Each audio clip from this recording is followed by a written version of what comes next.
This week's episode of Couch Potatoes Unite! Is sponsored by Found Penny Studio. Found Penny Studio is exclusively fulfilling our Patreon Tier 3 merchandise perk by doing what they do best, creating to celebrate everyday moments like your favorite TV series. Check out Found Penny Studio's creations at foundpennystudio.com and find Couch Potatoes Unite on Patreon at www.patreon.com/couchpotatoesunite. You say you want to watch a drama. You say you want to watch a comedy. Well, you can watch it with your mama. Or you can watch it with your daddy. You'll even sit and watch it with your middle schooler. So you can come and talk around a water cooler. We're watching all day and all night. Couch Potatoes Unite. Whoa, whoa. Couch Potatoes Unite. Whoa, whoa. Couch Potatoes Unite. Hello and welcome to a brand new episode of the podcast entitled Couch Potatoes Unite! Which is based on a blog of the same name because sometimes it's okay to sound like a broken record. See also the MASH series finale. I'm the blogger in question and the self-styled Chief Couch Potato. My name is Kylie and I love TV. If you feel the same, keep listening and or checking out our website, couchpotatoesunite.wordpress.com, as you're bound to find some common ground or something you like. For Couch Potatoes Unite, we're all about the wonders and the unique long-form storytelling of the small screen. CPU, hopes you've been following releases of brand new episodes of the podcast on Wednesdays, as well as new blog entries on some Tuesdays, and as always, we have several more new episodes on the way. Because the panels and I live lives behind our podcast, the episodes are published once per week. Subscribe to the website or the podcast via iTunes, Apple Podcasts, Stitcher Radio, via Google Play, Spotify, and now on iHeartRadio and CastBox to stay on top of brand new episodes. Episodes already published discuss a variety of shows around the water cooler, including, but not limited to, Supernatural, Orange is the New Black, Gotham, the Marvel shows on Netflix, Stranger Things, iZombie, The Chilling Adventures of Sabrina, The Good Place, The Crown, Game of Thrones, American Horror Story, Grace and Frankie, and Mr. Robot. We've published several episodes in our Looking Back series covering such diverse shows as Freaks and Geeks, Star Trek, including the original series, the animated series, and The Next Generation, Reign, Friends, and Sense8. Plus, new episodes are in the works, including revisits for Altered Carbon, Doctor Who, Schitt's Creek, Westworld, Fuller House, Unbreakable Kimmy Schmidt, Will and Grace, Marvel's Agents of S.H.I.E.L.D. We'll be launching new panels covering The Orville, Big Little Lies, The Good Doctor, Call the Midwife, and The Animaniacs. And because we look back at shows now past, we'll travel through time and experience all sorts of identities with Quantum Leap. We'll thank the Golden Girls for being friends, and we'll cry bazinga for Big Bang Theory. By the way, did you know that CPU also from time to time goes live? We've been live from bunkers, comedy shows, Comic-Cons, and game stores. Plus, we're planning more live appearances and other cool stuff, including in these semi-quarantine times. So make sure you like or follow us on our Facebook page, our Twitter at CPU Podcast, our Instagram at Couch Potatoes Unite, or subscribe to the website, our YouTube channel, our Apple iTunes channel, our Stitcher Radio channel, or find us on Google Play, on Spotify, and on iHeartRadio and CastBox.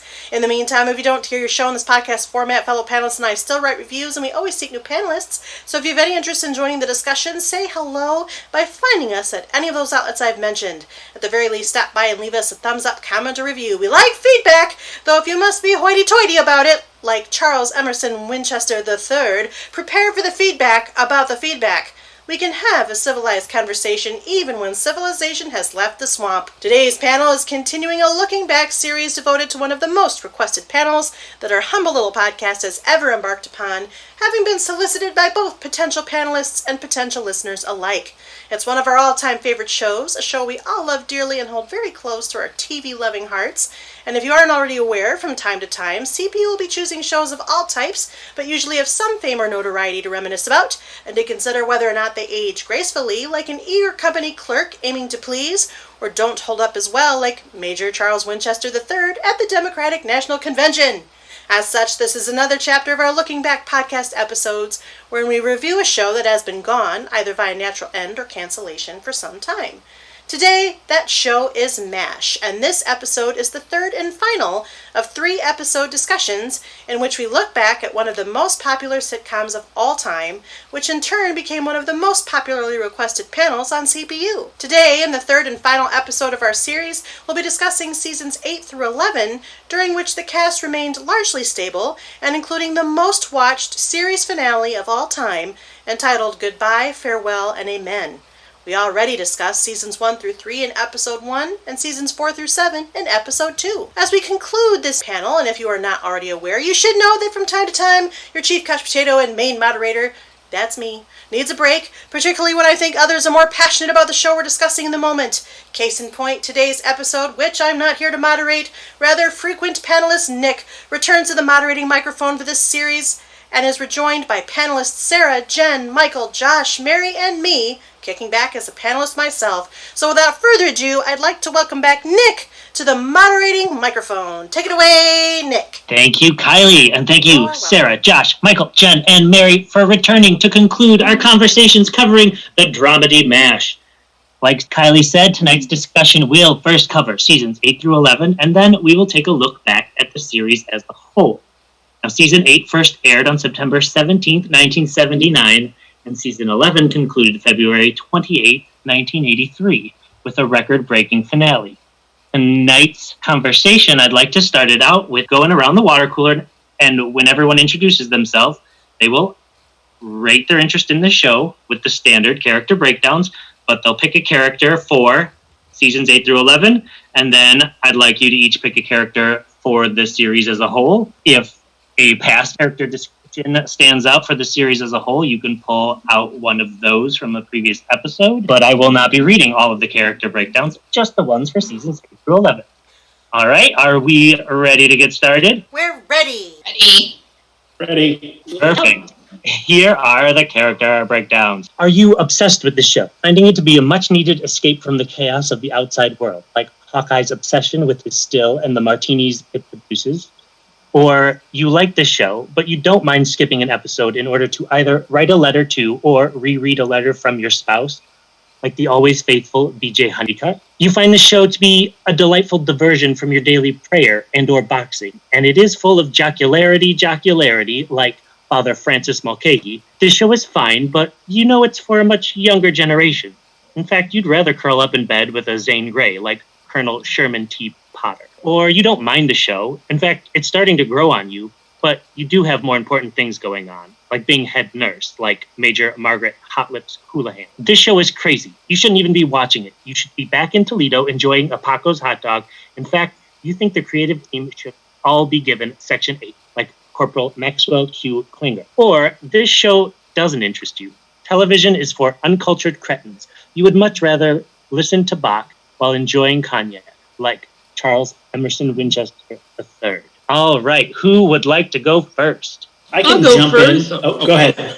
No, Josh, go. Okay. Please. Hey, everybody. I'm Josh. Hi, Josh. And I think last time I might have been a rank higher, but for this section of the viewing, I think I'm a Father Francis Mulcahy because I really do enjoy this show, but it is diversion and jocularity, as I think probably you'll hear my thoughts throughout this, that we really have found the groove and we're just riding that groove for quite a while. As far as where I am for the show as a whole, outside of this kind of binge viewing that we've done, I'm probably maybe a step or two up that because I really do love it. But the character that will always be in my heart is Radar. All right. Thanks, Josh. Now, of the people who are fighting to go first, who will go second?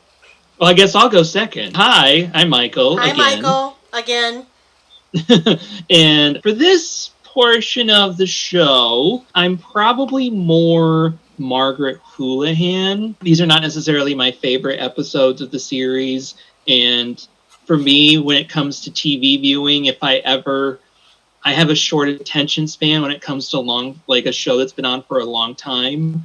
So a show that's been on 11 seasons, I get kind of a little, I don't want to say bored, but I will say that I get bored.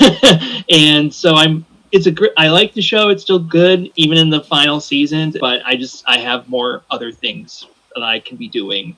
that's just for this section of the show. Overall, I'm definitely a BJ Honeycutt. It's a wonderful show. I don't mind missing an episode or two, but it's just a good show and a good history of good TV. Well, thanks, Michael. We still have some more panelists that need to rank their... I can go next. Thanks, Jen. Hi, I'm Jen. Hi, Jen. Hi, Jen. Hello. I would say I am a mix between Father Francis Mulcahy and BJ Honeycutt. Just as mentioned, at least with rewatching through the last part of MASH, if I missed an episode, I wasn't completely heartbroken about it. But it was also a good distraction, being able to watch it and giving me essentially something to do. And during quarantine, when it was well, I can't go outside and hang out with friends, we might as well just watch MASH since I need to watch it for a podcast anyway. And just overall, it was a good rewatch for me, just to rewatch something that we were taught so much in college about for the importance of TV and TV history and stuff like that. Was that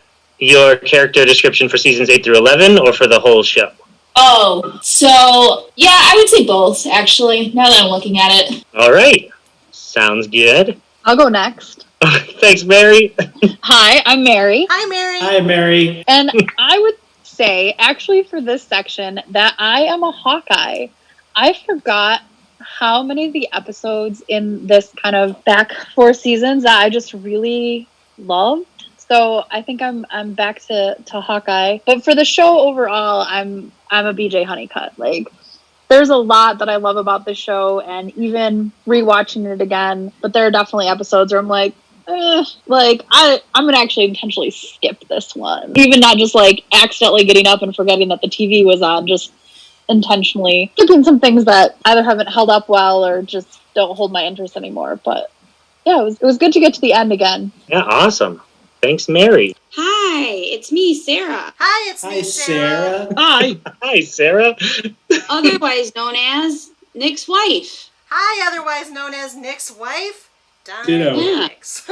He doesn't walk around referring to me this is my wife. This isn't the 50s. But anyway, I ranked myself for this season's as BJ Honeycutt because I enjoyed it, but I don't mind if I miss an episode. And overall, I think I'm a BJ Honeycutt. So I'm going to stay with that. The You're end. BJ overall and for seasons 8 through 11. Yes, I'm going with it. Perfect. And not last, but also not least. Thanks. I'm Kylie. Hi, Kylie. Hello, as I mentioned in the intro. And for seasons 8 through 11, I'm going to answer just like Sarah. I am BJ for seasons 8 through 11, and I'm BJ overall. For seasons 8 through 11, I agree with Mary's sentiment. There are these are the seasons that I kind of have a vague memory of from childhood. And maybe not so much in seasons 8 and 9, but definitely in seasons 10 and 11. There are quite a few episodes that I actually love and remember from childhood, at least vaguely, and on rewatch certainly loved. But at the same time, it's not gonna break my heart if I fell asleep during an episode, which might have happened once or twice. And I think I'm BJ overall. There's a reason why Nick is moderating this. I watched MASH and sat down, and I don't think I could ever really be a Hawkeye. It's a very good show, and I'm going to have a lot to say about that in a minute, but it's still not one of my favorites. So I'm down really with BJ overall as well. I've enjoyed watching all 11 seasons, but will I ever watch all 11 seasons again? Probably not. Well, thank you, Kylie. You're welcome. Now, the reason I am moderating it is I am not a BJ. I am a Hawkeye for both seasons 8 through 11 and the show overall. I have not only seen every episode, but I've watched it multiple times through. I think it's this show, X-Files, and Star Trek The Next Generation was where my nerdy DVD collection had started. I was excited for each new DVD box set. I might at this point, if I was rewatching, skip an episode here or there, but I definitely enjoyed the show overall and think that revisiting these characters, and even if it's not a great episode, they're 22 minutes. It's not that long.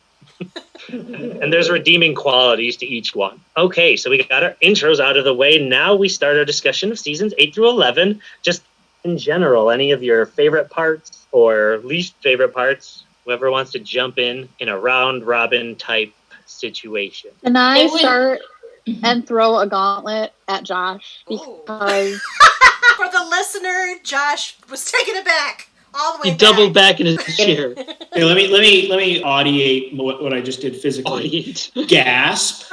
Go on. and I'm going to qualify it. Not that I really enjoyed Radar's character, but especially on this rewatch, like, Gary Berghoff is so clearly done with the character. The first couple of episodes when he's like in season 8 and then of course gets sent home, I was like, they should have just had him leave between seasons. They shouldn't have done this whole like send off. I admit that you are factually correct, and I'm coming from a truly emotional, sentimental place. So you are right, and I am wrong, but I can't deny myself. He just picked the gauntlet up and slapped himself in the face with it. Right. No, sometimes you are wrong. Sometimes there are things in your head that are incorrect, and I acknowledge, Mary, you are correct. Well, that wasn't as much fun as I thought it was going to be. I'm sorry. It's no fun when they're hitting themselves. I do like being right, but I love to, spar a little bit. We'll get back there. Wow, that was... I'm really starting to like Winchester more and more, I think, in these seasons. Like he's not in... As these seasons go on, I start to like Winchester more and more. Yes, I agree with that, yeah. I had agree with a that. Winchester moment that I really appreciated. This is a little silly, but maybe someone on here will have a nerdy overlap that allows them to appreciate it. There was I think I found the episode. It's season 9, The Life You Save. And the Winchester arc in that episode where he is grappling with the concept of death and like not wanting to let his patients go really felt like it could have been a prequel to a reboot of the Reanimator series. And if that reference works for you, it's really fun. And if not, it means nothing. Sorry, man, it means nothing. Perfect. One of your listeners is going to really appreciate that observation. And it's for them, and thank you to that listener. Sarah, I will say this. Sarah, Is that your mom, Josh, who's going to get that one? Unfortunately, no, my mom is not going to get, she's not familiar with the Reanimator franchise. if you are familiar with the Reanimator franchise, please tweet at us, CPU Podcast. Is this a TV show or a movie? It's a movie series, yeah. Yeah, so it's like that really gory horror movie with the guy from, he's on Star Trek Deep Space Nine, and he appears in the first one. Who is he in Deep Space Nine? He's one of the Dominion aliens. The guy that gets cloned all the time. I know this is a wrong... Wayoon. But the point is, Winchester basically has the same motivations for that episode as Dr. Herbert West, Reanimator. You can move on. No, that's great. Smiling. We love that. Nodding and smiling.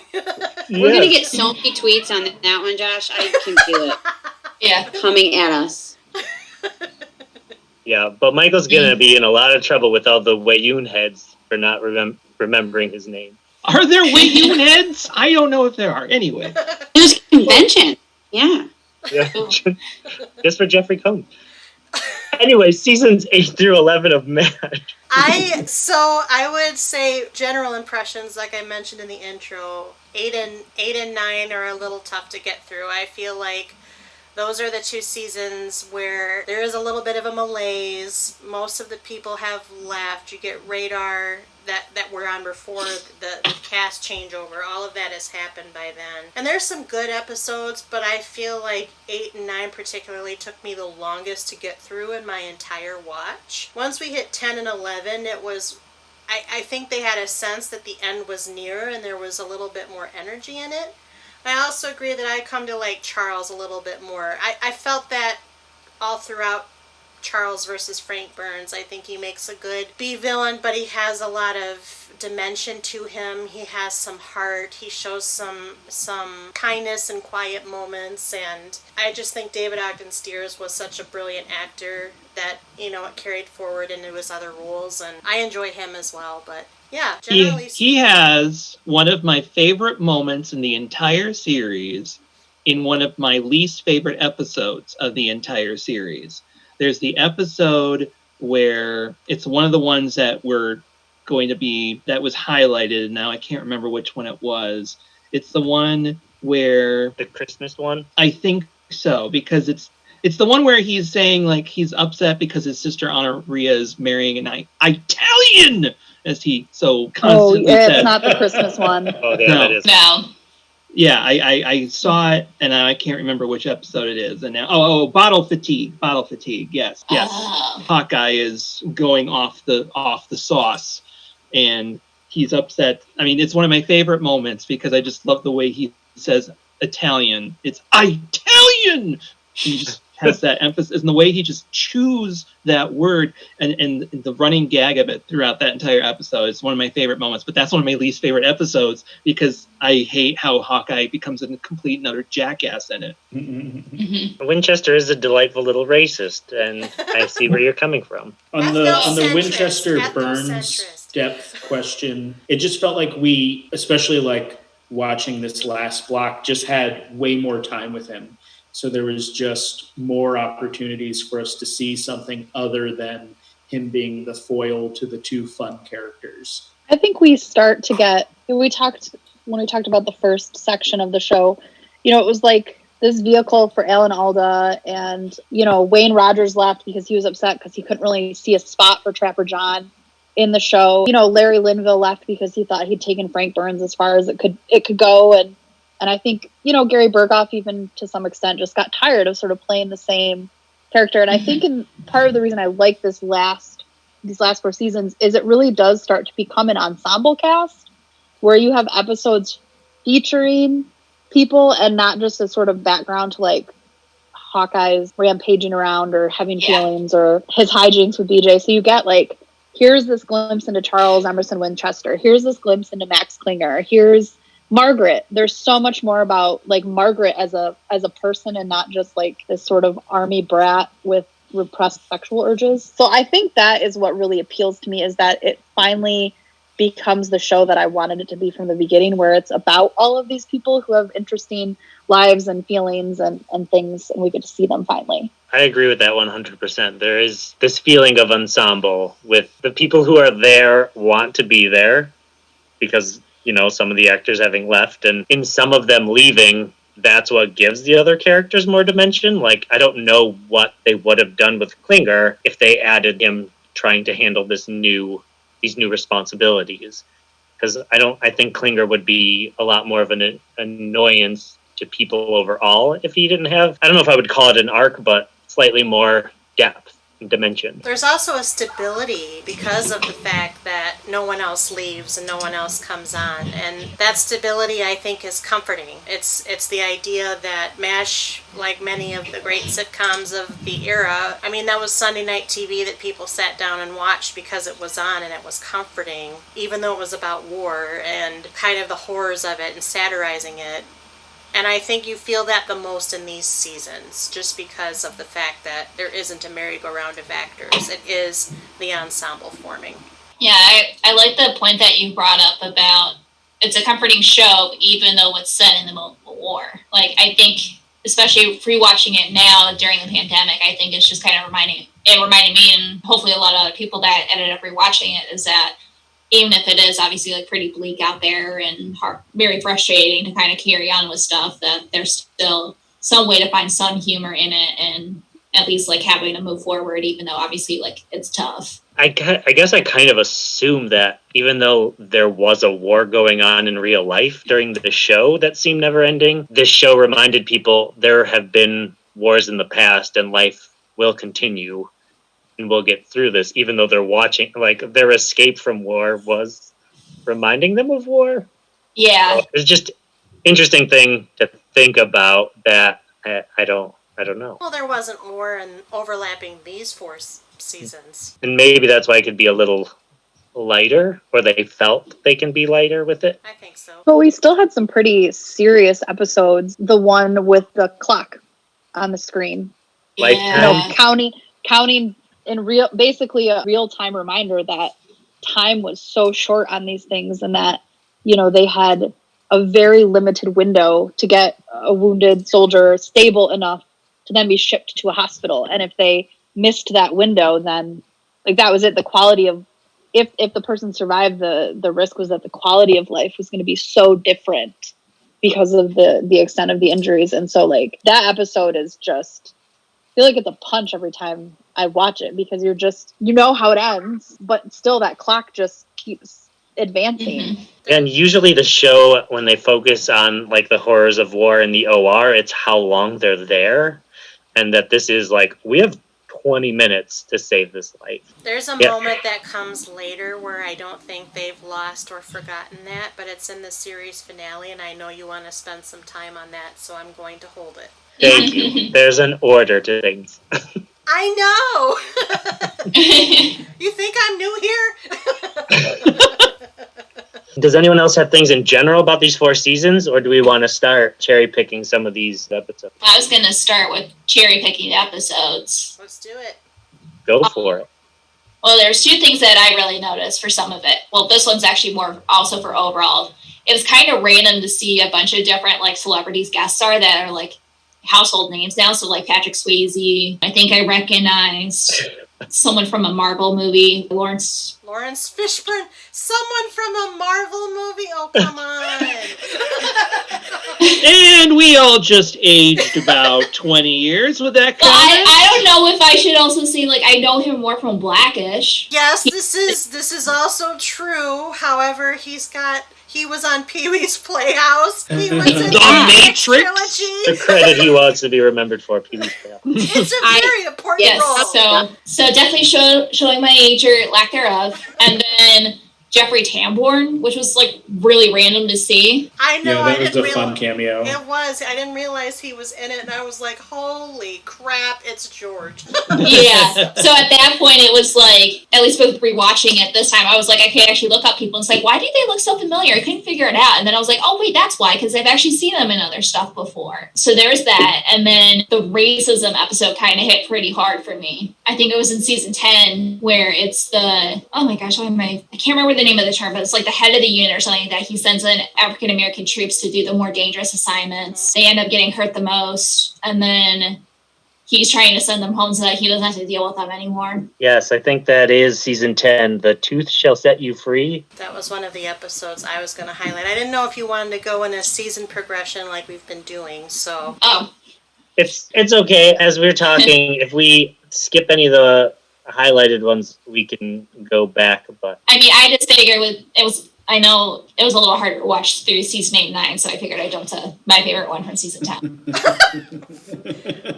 Well, I'm going to talk about Goodbye Radar, because even if Gary Berghoff had checked out for all intents and purposes, they gave him a nice goodbye, that 2-parter. And I did like Radar for, as I've mentioned in our previous episodes in this series, he's one of my kind of favorite characters of the series. I enjoy him.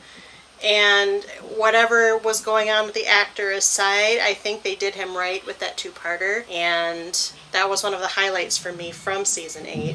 Well, if we're going to talk about season 8, I want to talk about my favorite episode, which is Dreams, which I know is one that you know, it won awards and all of those things. But for me, it resonates a lot because for me, if I'm working like a lot of overtime and I'm stressed out, that is how my stress manifests, is in having dreams about work. So you finish working this long day and then you go to sleep and you spend all of your sleeping time like mentally still at work. And I work a really like nice desk job, just doing IT, like it's great. And it's really terrible like when I kind of get in those really periods of busyness. So especially as an adult watching that episode and thinking like that people are experiencing that, but their job is tense and traumatic and full of blood and life or death decisions, like it really hit me differently than it did when I watched it as a kid, where I was like, oh, this is kind of this cool weird episode where they're dancing in the OR or whatever. And then as an adult, I'm like, oh, but this is how my stress manifests. And I have just a normal job. How horrible would this be if your job is a trauma surgeon in an Army medical unit? Yeah. Yeah. That's an interesting point, because when I watch that episode or it comes back on in a rewatch, I still go into my kid brain reaction of what is going on. So I don't have the appreciation for it. You do. It definitely stands out. And I appreciate it for what it is, but it just stands out too as like the most different episode too for me. That's why, I think it's very memorable, but I also I don't relate to it that same way. It is, I don't know, absurdist might be a little bit strong for it, but that's how I kind of think of it, is it's absurdist, and it's great. It's really well done. It's original, but it's not my favorite. It's kind of surreal. Surreal, that's maybe better, yeah. Yeah, but that's what dreams are, I guess. So I mean, it's realism as surrealism as realism. Oh, deep, y'all. Whoa. I feel like I should relate to it more because when I was a server, I used to have those panic dreams of never being able to keep up with all the people coming in and the train station's broken and there's all the cooks left. Yeah, I should be able to relate to it. I'm glad I don't have those dreams anymore. Mm-hmm. I still have panic dreams from really previous shows I was working on for like community theater, especially for working backstage. Obviously, it's not the same as a trauma surgeon, but at least for like having something in a specific manner you have to do at like this time and then this time and this time in a specific order, it can still get kind of stressful. So I still have stress dreams about certain shows where I'm just like, I did this show like 5 years ago. Why am I still like stressing out about this? It's long gone. One The mind. One of the notable episodes you had on the list, which could be my favorite of the season, I don't know. I have kind of lukewarm feelings about season 8, so it's hard for me to like pick out ones that I think, wow, these are phenomenal. I have more of those in the later seasons, but I did like Goodbye Cruel World because I like every time Sydney comes through, and that one I think was pretty powerful and was dramatically powerful with him in it, if that makes any sense. I think Sydney is such a great character that I don't know if it's the writing or the directing or the actor or all of those things, but I agree with you. Every time he's in it, I get very happy. The end. Yep. I agree too. Should we remind the audience what that was about? Sure, you do it. You do it. It was Goodbye Cruel World, where Sydney visits to deal with an Asian American soldier who may be on the brink of suicide. Yes. That's right. I have more to say about Sydney, so tell me if you're bored. But how fascinating to be the person trying to bring sanity and keep sanity in such an insane setting. I think that's just why I like him, is because he has an impossible job that he does impossibly well, and I just think it's great. Kudos. That character works really well in the show because you have, throughout the whole show, you have the regular army people, and you have, especially more early on with Frank and Margaret, always coming down on Hawkeye and either Trapper or BJ, like they're too goofy, too ridiculous during the war. But you have Sydney coming in and saying, like, in order to cope with insanity, sometimes you have to be a little insane. And it's more insane to be able to just walk through war like everything's okay. Yeah. I wonder that if they ended up like writing it and like making it stay, obviously it's still in the 50s, especially for what we know more about mental health. I wonder if they would have chosen to write his character differently, or if he would be able to show up more. I mean, we're going to get to it more when we talk about the finale, but he plays a pivotal role in the end. He plays a very, like, one of the most iconic scenes of television with Alan Alda. And what is this actor's name? Someone help me. Does anybody? Everybody's looking. I can't Alan think of it. Arbus. Yes, thank you. That's it. Alan Arbus plays Alan. Sydney. So it's Alan Arvis and Alan Alda. Isn't it? That's some confusion right there. Alan Arbus has 2 L's in his Alan name. Oh, well, there you go. Well, I just think he did some really great work, and like I think you don't realize it as this like in thread through the whole series until all of a sudden in the end it sneaks up and ties it all in a nice little bow, and you're like, oh, that's what this is about, is how to keep your humanity when you're trying to do these things, that are impossible. So we'll get to it when we talk about season 9, but there's an episode I want to call up that pretty much sets us up for everything in the series finale with Sydney and Hawkeye. Is there anything else in season 8 people wanted to talk about? I know we briefly mentioned bottle fatigue, but that seems like a really important episode because drinking is such a big part of Hawkeye's character, and tackling alcoholism didn't happen too much in TV shows of that time. But we don't have to talk about it. I just don't know that I have anything to say beyond what was already said, really. I mean... That's all right. Yeah. I mean, it's certainly an interesting, like, concept of, like, them drinking when they could have to perform surgery, and that was always a thing that was weird to me. But I can't hold my liquor for anything, so I would never be able to do it. But. I mean, really, the relationship that they suggest between their drinking and their commitment to being ready at a moment's notice doesn't add up to me in a meaningful way, and I think it's just TV nonsense. Because I think I've expressed my frustration when they get the ribs. They have like the whole, like, they're working for a month to get the ribs, and they have the ribs in their mouth, and they won't close their mouth around the ribs because they heard a helicopter. But they also are always drunk and always ready to be sober magically. So I think they just play fast and loose with it, and it's just, that's the choice they made. I think you're 98% right, Josh. I think there is a little bit that we don't see in this compressed 22 minutes of their boredom, that it does go for so long. And like probably in 11 seasons, they mentioned twice, oh, we're moving on an offensive. We're going to be getting casualties. Oh, the fighting is so far away. We have nothing to do for months.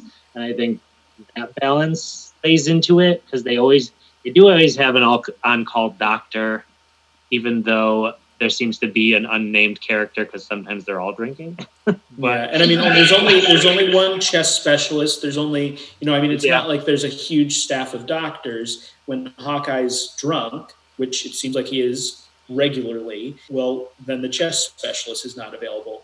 Like, I just think we just have to accept it. Yeah. Especially because they do, and I think it's not in this chunk of seasons, but there is that episode where he was too drunk to operate, and they do highlight that doesn't happen except for that one time. I think it's like called Hero Worship, where Radar is disappointed in Hawkeye because he was drinking. I remember that. Mm-hmm.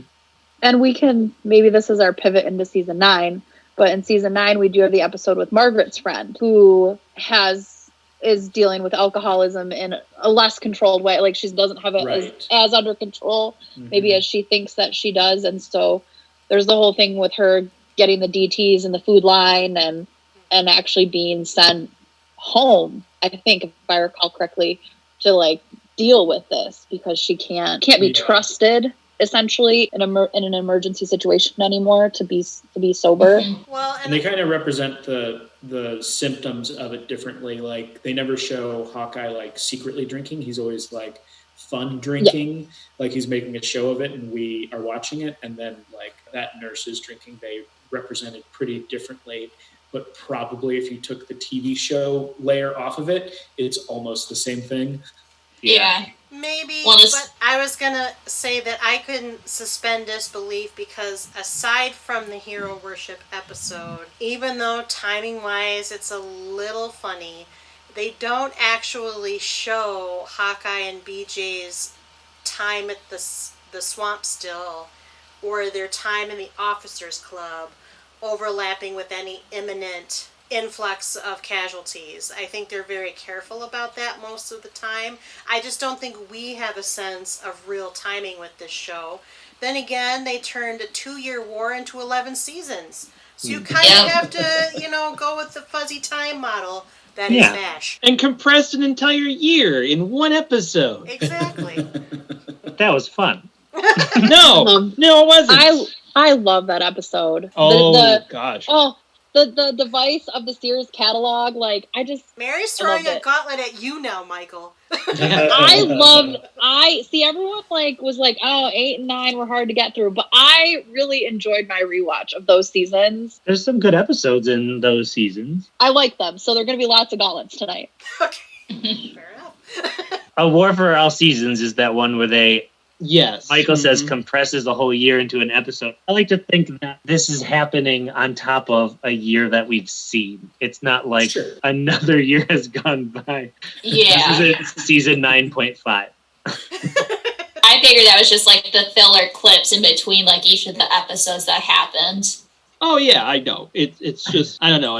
I just, not that they cared about continuity and that they cared about, the fuzzy time frame of the show, but it just rubs me the wrong way. Even when I was a younger kid, and this episode got replayed like multiple times on FX and whatever other channel it was rerun on. It was one of the ones that always got replayed so many times, and it's just like, oh, that one again? Oh. That's because it was nominated for Writers Guild Awards. It's a very good episode, and I agree with Nick's logic. I didn't I didn't react to it and think to myself, how is this year fitting in this overall Fuzzy Dash timeline? It was more to me like, these are moments that we didn't get to see, that they're now putting in this episode. I remember asking Nick that the first time we watched it, and he gave me his theory, and I was like, okay, that makes sense.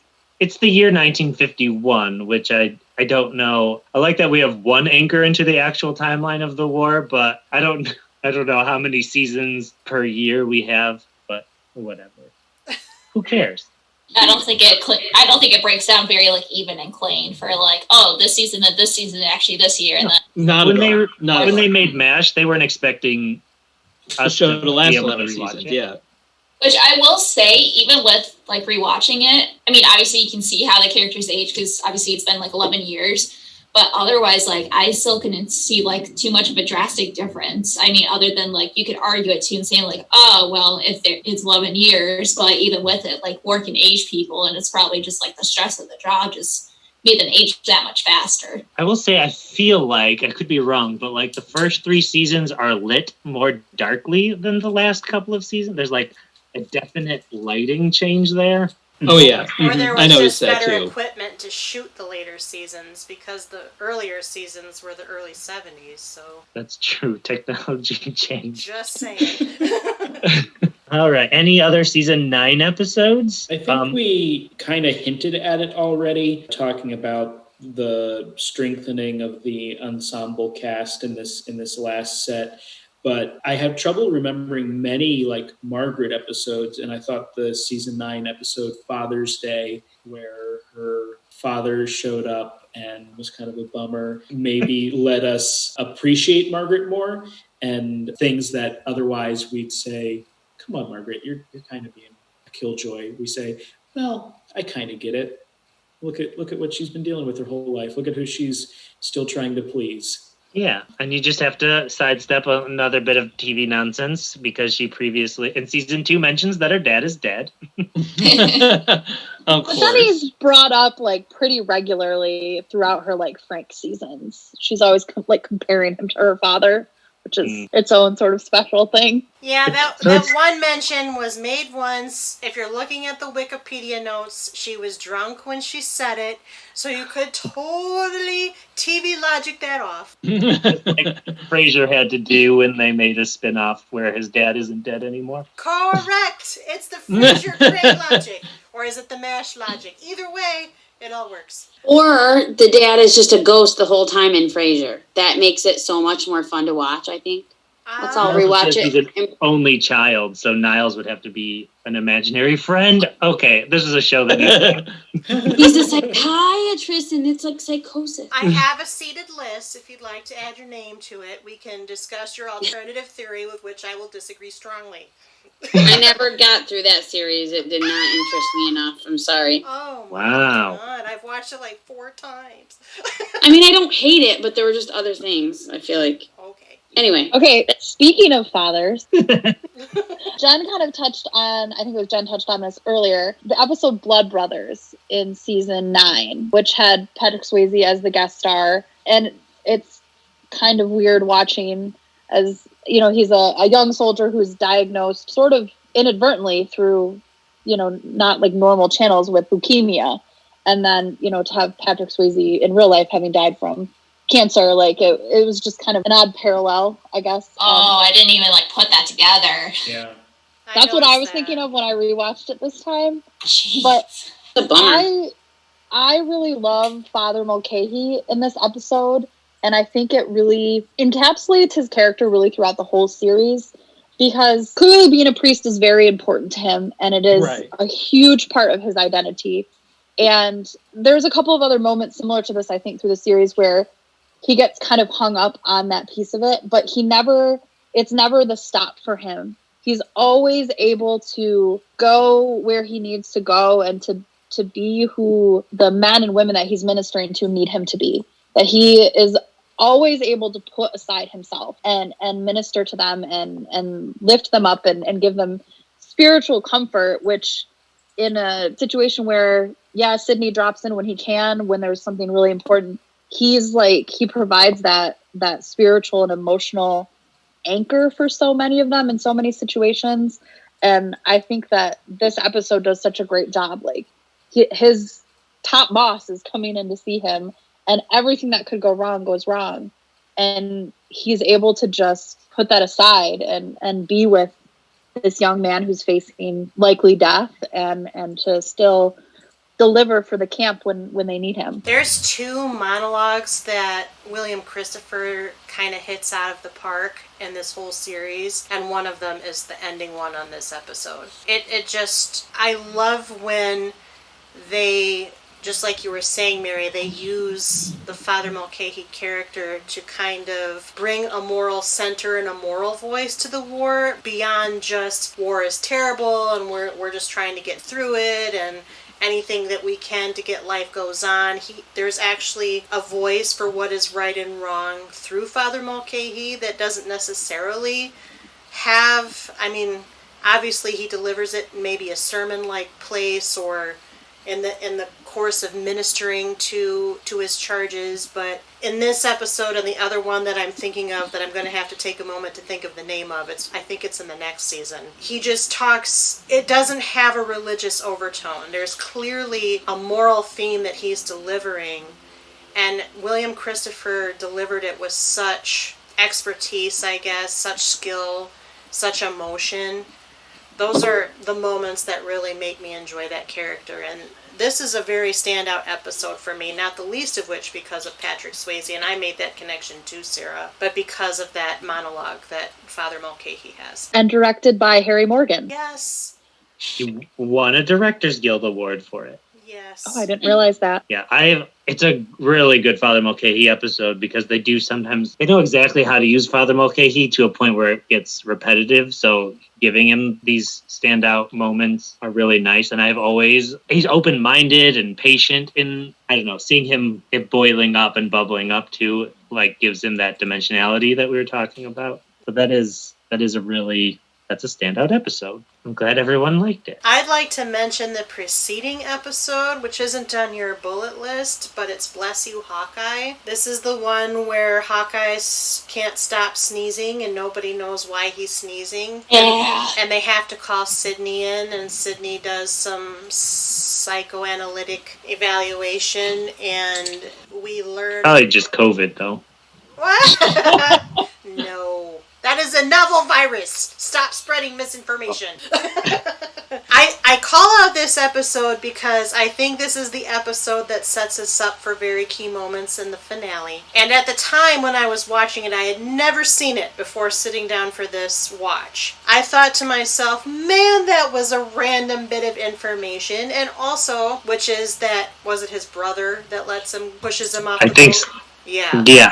The brother that he looks up to who pushes him off the boat and he nearly drowns, and he represses the memory. The key piece of information is that he represses the memory until he gets wet again and helping people out, and it triggers this memory to come forward. I don't know that I totally believed Alan Alda's acting in it, because when he starts to cry, it's very melodramatic, but at the same time, I thought, man, that is a piece of information that seems really random right now. And then it turns out to be not random 2 seasons later. So, yeah. I just wanted to call out to it, because I remember thinking while I was watching it, that was a really well-written episode, and I was not expecting to learn that, but that cry was a little bit ham-fisted. Do you think that was deliberately set up, or was that something when the writers were concocting the finale, they were kind of like, oh, hey, remember that part? Remember that thing from 2 seasons ago when we mentioned that Hawkeye's brother pushed him off a boat? Hey, we could probably use that in this episode. I think it's the second thing, but I also think when they wrote the series finale, they mined for moments that could help them tell that story. This being one of them. Yes. And I'm done, like Sarah would say. Yeah, no. If anyone else has anything from season 9, Sarah, are you trying to talk? I was just going to say, I agree with you, Kylie. Like, I barely even remember that episode. And it was almost like them making it a sneeze was just, like, comical in a way. But now that you say that, that's, like, an interesting take on it. And I like it. The only thing I was going to bring up from season 9 Well, I feel like we kind of mentioned it in the last episode, and it was brought up briefly here. No, I'm getting my Christmas episodes confused. It's easy to do. But I think it's the season 9 and season 10 Christmas episodes. So in season 9, it's Death Takes a Holiday, where during a truce, they're throwing a potluck for orphans. And I think it's BJ, Margaret, and Hawkeye receive a mortally wounded soldier. They have to keep him alive, or they want to keep him alive until after Christmas for the sake of his life. Yeah. It's a really powerful episode and stands out in my mind. Is this the one where The Charles two things gives that the annoyed me in candy? that episode were that nobody liked smoked oysters, and the solution to their problem was that they would just write a number different on a piece of paper, and they could have just thought of that a long time ago. Yeah, but that's a lie. That's like, you're not supposed to do that. But they already did it. They did it. I know, but I think Did they do were that. trying. I also think it was a war with their own emotions for their own Christmas and mental health. I think you're correct. Yeah. But I was left feeling, well, if you're just gonna fib, you could have saved a lot of money and gone and enjoyed a nice smoked oyster. Yeah, but there's a difference between moving a clock forward 5 minutes and moving it forward several hours, Nope, there's two people, Um, liars and not liars, and they're liars. While I don't want to agree with Josh, in a world where time zones and daylight savings time exist, I feel like they can move the clock. Cynicism. I feel like Josh is having a day. They could have never lived with themselves if they hadn't tried everything possible to save that person. Mary's throwing Yeah. that gauntlet at you again, Josh. Gauntlet picked up and own face slapped again. You are again correct. Mary, you're so convincing. One of the other things I liked about that is it gave more of BJ and Margaret that story and that importance, and I feel like in past seasons he would be focused on, this is a Hawkeye thing, that it's his idea and he's going to do it. And I think it's BJ's idea. It is.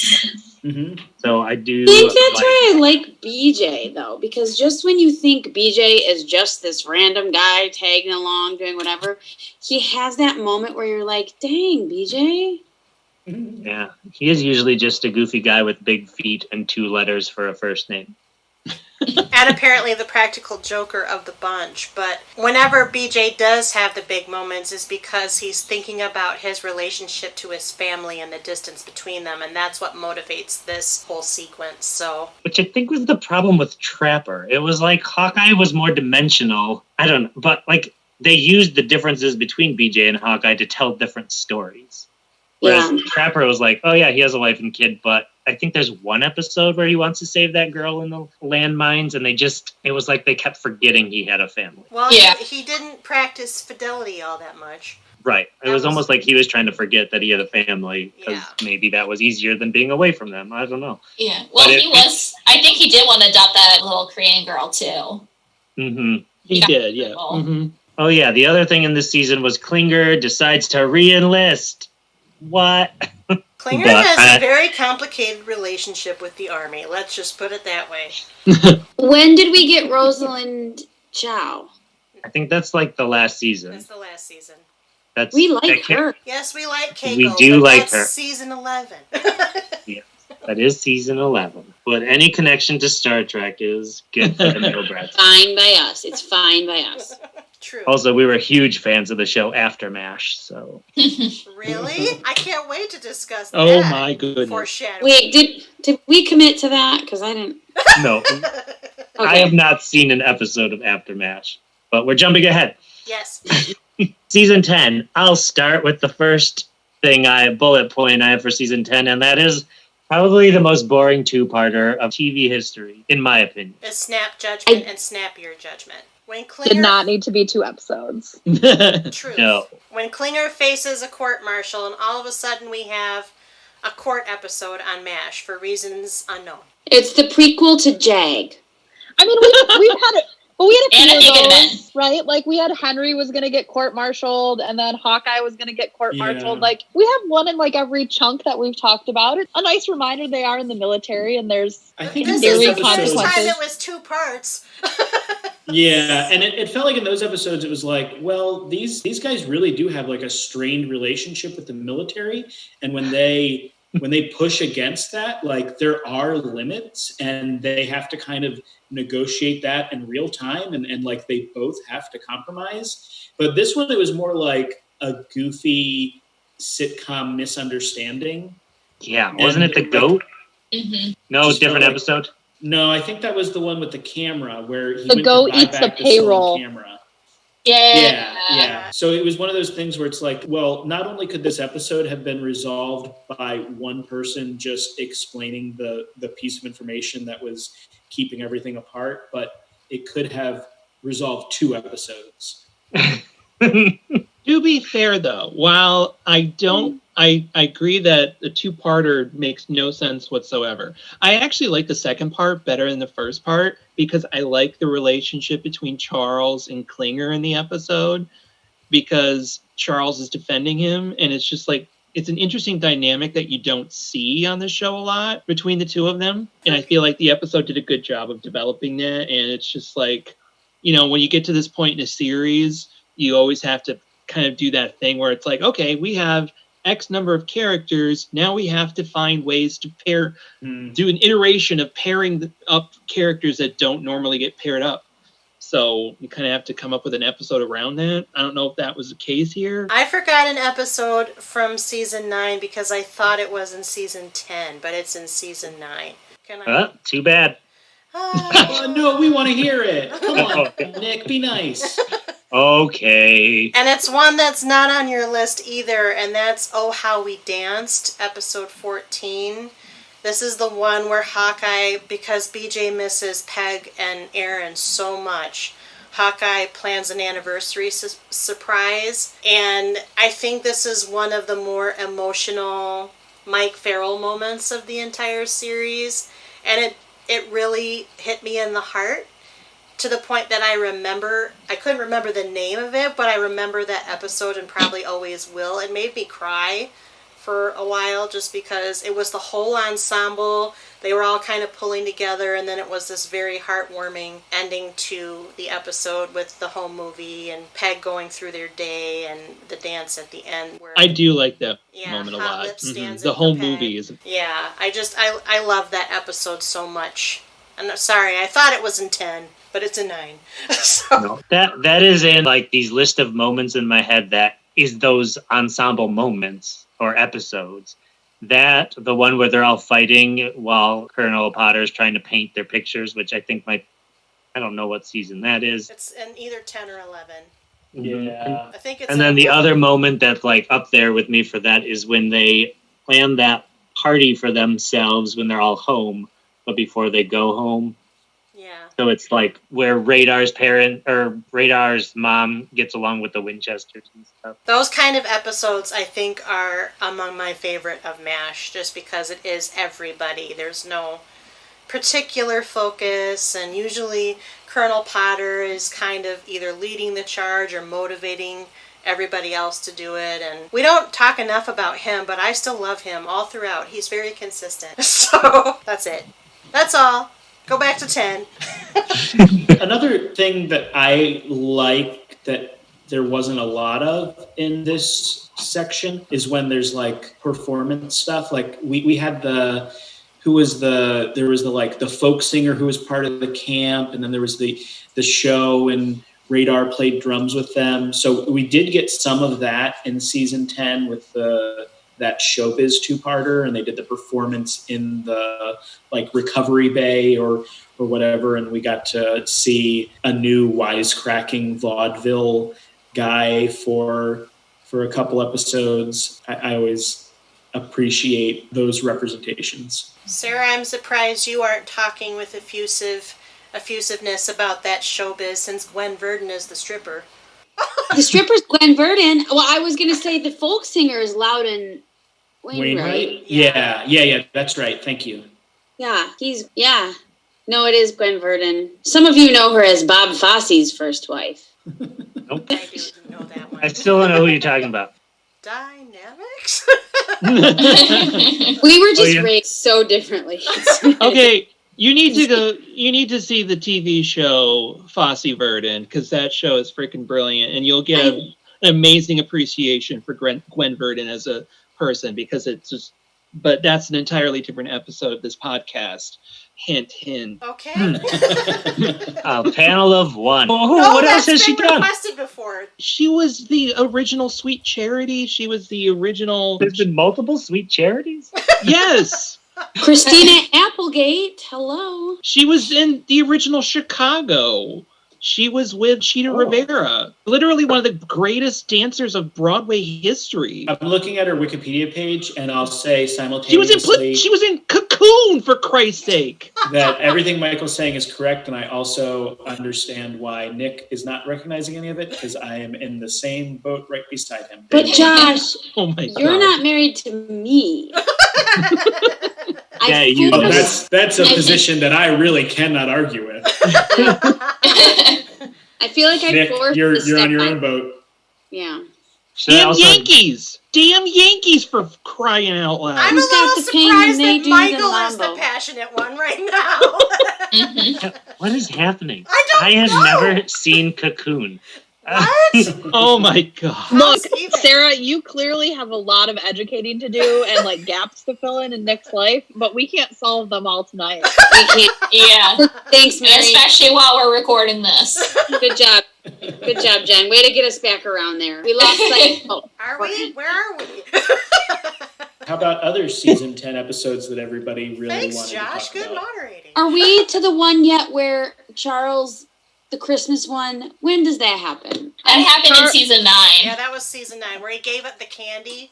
Wasn't that? Yeah, that but one? why didn't we talk about it? We talked about it for like We this did. much. We just didn't I mention know, the candy but- part. We were talking about the oysters. We talked about Yeah. the I feel like- oysters.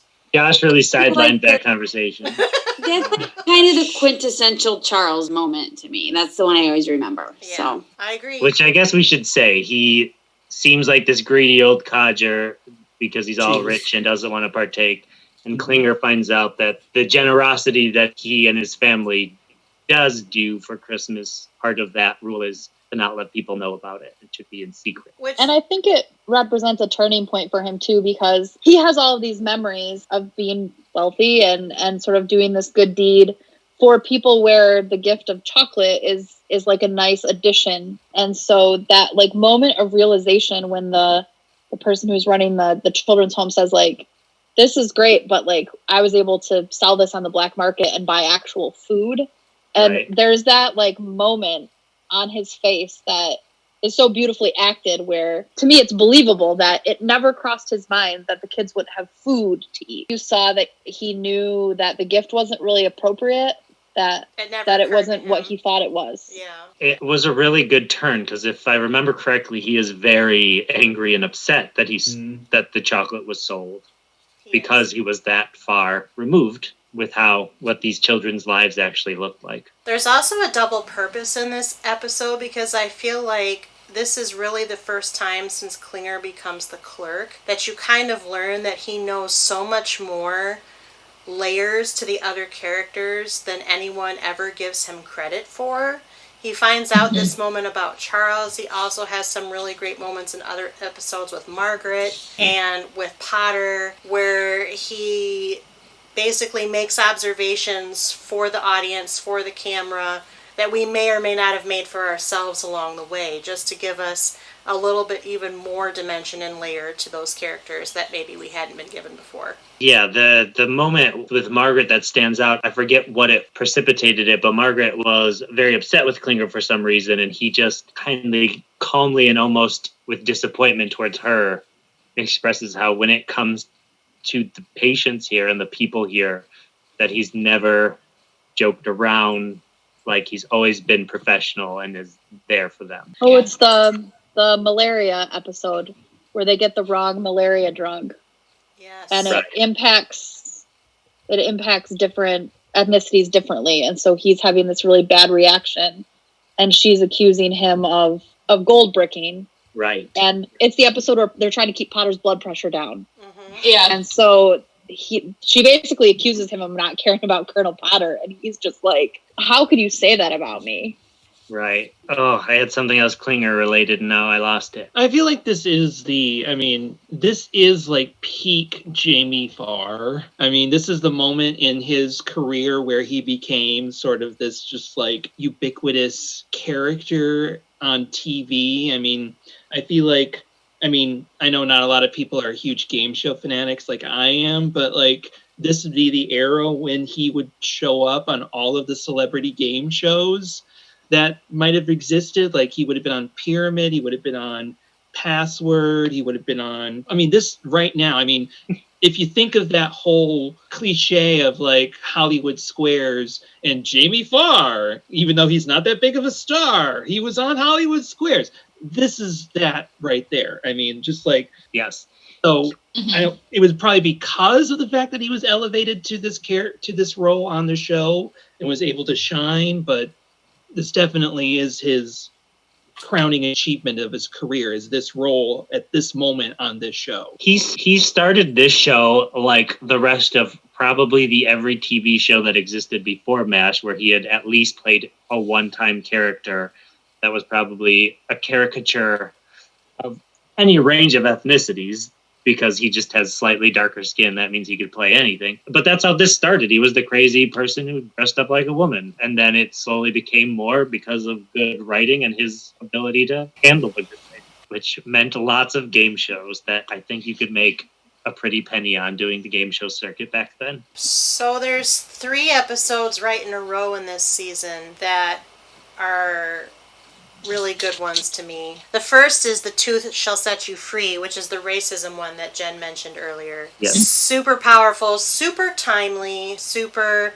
probably because we've never grown out of it as a culture, and that's part of the problem. I love the fact that in this particular situation, there was a bit of a ruse where Potter plays like he is a fellow bigot just to get the admission, when the guy is so charming. And I think that has a lot of reverberations on society today, which is both scary and also poignant, probably because it's so poignant it's scary, so that's one of them. Pressure Points, which is the one where Potter, I like this one because it's Potter and Sidney Friedman this time, and he's starting to question whether or not he is, if he's too old to keep doing this, if he's too able to keep doing this. He starts to lose his confidence.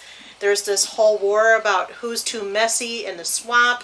So you get this really serious storyline, which happens often, but it feels like this dichotomy is really big in this episode, where it's super serious over here and super crazy slapstick on the other side of the episode. And then where there's a will, there's a war, where Hawkeye is sent to the front line as part of a rotation that happens, and he ends up writing his will, which I think is very, very powerful. It takes the Dear Dad or Dear Ma episode format, but really, basically, it's kind of giving us that little highlight of each character, knowing that this is one of the last times. One of the reasons I really like season 10 is it could easily be we've run out of ideas, but we are contracted to go more, but it is, we need to take advantage of the fact that we are running out of time to tell stories with these characters. There's a good run of some really good episodes and things that don't seem forced, like finally getting Potter and Sidney Friedman together in an episode. But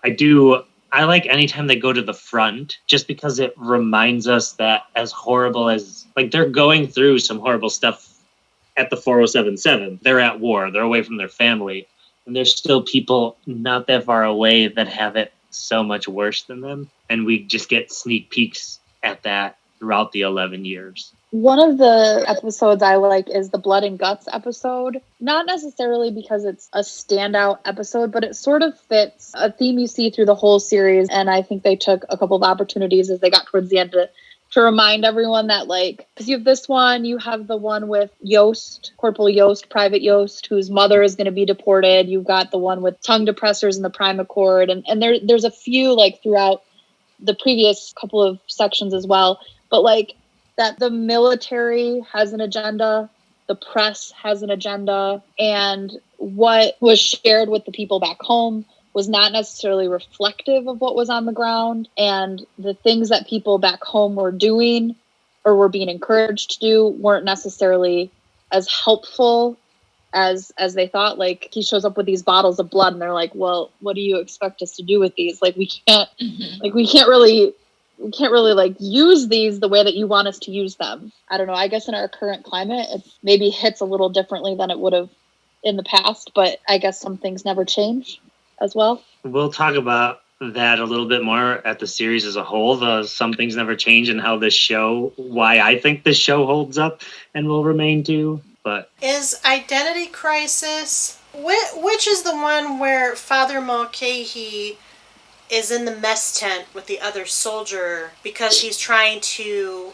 A holy mess where the guy goes AWOL? Yes, that's in this season. It's the next one after Blood and Guts. There you go. That's the other episode with William Christopher's big monologue that I think is amazing because he gets so involved in this soldier's affair and trying to do what's right, basically. And it comes out in this really, really well done monologue. I don't know, he just gets a lot of really good centrist episodes. Because I also like the one, is the race one in this season? Maybe Season 10, yeah. Where they tap him to run track and maybe that's next season. I don't know, I'm starting to get confused. Because I watched these 2 seasons pretty fast, actually. Because I like them so much. But yeah, A Holy Mess is the other one I was referring to. did we say everything we wanted to about season 10 before we move on to 11? Picture this is the one you were talking about where Potter's trying to paint the portrait because the 3 men in the swamp are at each other's throats. The 6, yeah, they're fighting in a way where he has to paint them in pairs. Yeah, I don't know why I always like that one. It has a nice result, and it's all 7 of them doing kind of this farcical movement where one's trying to get the other person to talk to the other person, then Potter's just trying to get the picture done. So I like it too. I think it works really well. It's one of the ones that is lighter. There's like not really a super dramatic moment in it. I also think it's notable because Hawkeye actually moves out for a little bit and hangs out behind Rosie's bar, and I don't know. That's so Hawkeye of him. There were just too many episodes to definitely include. I understand. Yeah, so we can move on to season 11, unless anyone wants to talk about the one where, in season 10, where Klinger communicates with the dead GI who doesn't know he's dead. Follies of the Living, Concerns of the Dead. That one stood out for me, but we don't have to talk about it. Yeah, I mean, I'm a sucker for that type of like fever dream type of storytelling, but I don't have a ton to say about it. It also stuck out to me. It sticks out, but my vocal reaction at the end of that episode was, well, that was weird. Just that was my reaction to Dreams, so... I had less of a reaction to Dreams that way. This one, I wasn't expecting sort of the supernatural element to come into MASH, but they'd done everything else. Why not that too? At that point, there was at least 200 episodes, so... You're running out of things. Why not throw in a fever dream ghost? That works. Mm-hmm. All right, then. Let's move on to season 11, which... I can't find my notes. It is a shorter season, even when they would break it up for syndication with the finale being 2 hours, and they would break those up into individual episodes. So that would still make it shorter than the 22 to 26 episode seasons we're used to. Are there any highlights? I do want to tackle the finale as a separate thing. So before that, I made note of an episode, not because I loved it, but because it encapsulated a feeling I have about rewatching these shows, where it kind of feels like material that you see in these episodes are just like sitcom material that like we've regurgitated for the next 40 years. And that's The Joker is Wild, where it's like the prank war.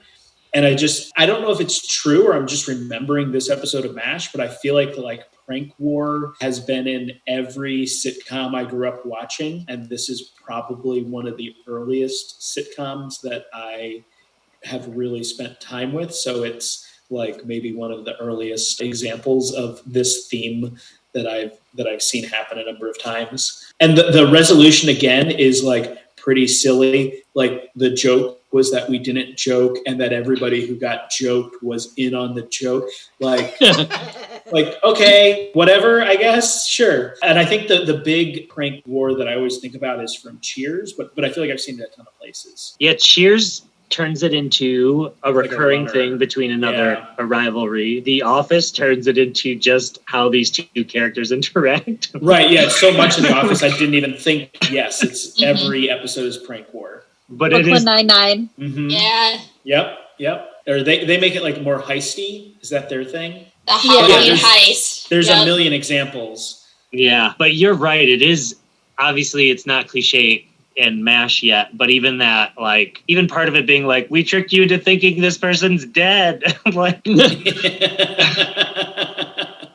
and Hingo. my only thing with that episode was there were, I guess, hints and glimmers that BJ was a practical jokester, but for him to go all out in this episode to such a place, now granted it was toward Hawkeye, so you can buy it on that level, but that felt super forced. Like, who could be the prankster of the current group? Since Trapper's not here, well, it must be the guy that replaced Trapper, even though we haven't really seen as much of that. We see yucks and ha-has from BJ, less... I disagree. Ooh. She's throwing the Sorry, gauntlet I at me disagree. now. Because Gauntlet. we see it all the way back, and shortly after BJ arrives, Alan Arbus, Sydney, is around for this episode, and we find out that BJ is the one who's been pulling pranks on the whole camp. He fills the big one at the end of the episode is in Frank's foxhole with water and then yells air raid. Or, well, no, he lets Sydney yell it. Frank comes diving out of the tent into the foxhole now full of water. So we've seen BJ as the prankster, and then we've sort of seen the elevation of the prank, and I cannot remember what episode it is, but it's in this chunk where Colonel Potter plays a huge prank on the gang by bringing in a friend of his who pretends to, like, bust their butts. So we've seen, like, we saw the pranking and we've seen it sort of elevate. And so, to me, it kind of makes sense that BJ, especially as, of course, we know the show is ending, that BJ is going to reclaim the crown as the ultimate prankster of the unit. I guess I can buy that, but I'm not going to acquiesce as quickly as Josh will. While I was watching it just, to me, I mean, the episodes that you're calling back to are like seasons back, and it just feels, I'm watching it back to back to back. I can't imagine anybody that was watching MASH from season 1 to season 11 remembering that, because this was not as much of a through line for BJ as it was for Trapper. There was a through line, apparently, and you're identifying it. It just felt like, okay, here we go. They mainly played pranks on Frank, and it definitely dwindled. Off the top of my head, I can only think of one prank for Charles, and that was they would keep adjusting his pants, so he was gaining and losing weight until the end where he was, I think, shrinking or getting taller. I don't know. That's all I can remember with the prankster. So it's like, you either buy into it or you don't, because there's enough for you to. I didn't dislike it, but it just, to me, it felt a little weird in its placement. But it was the last season, and what are you gonna do? I'd like to call attention, since you called attention to that one, the very next episode, Who Knew? Which is the one where nobody knows the nurse and Hawkeye volunteers to write the eulogy. I cried at this episode too. That was an amazing bit of acting in the end when he does finally deliver the eulogy for this nurse that people only knew very superficial details about until he started to dig in.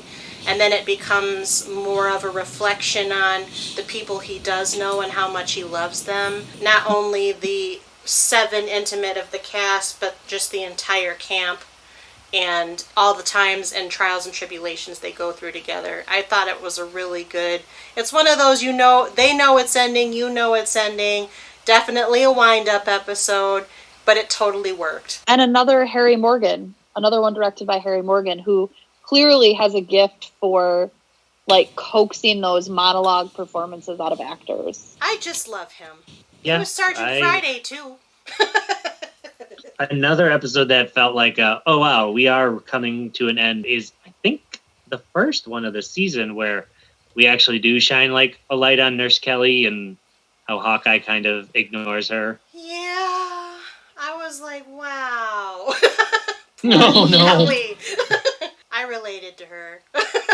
It's one of those that doesn't stand out too much in your head when you are Nick watching these in rerun only, and it's a season 1 episode, it's a season 5, where it's all over the place, that it was this close to the end.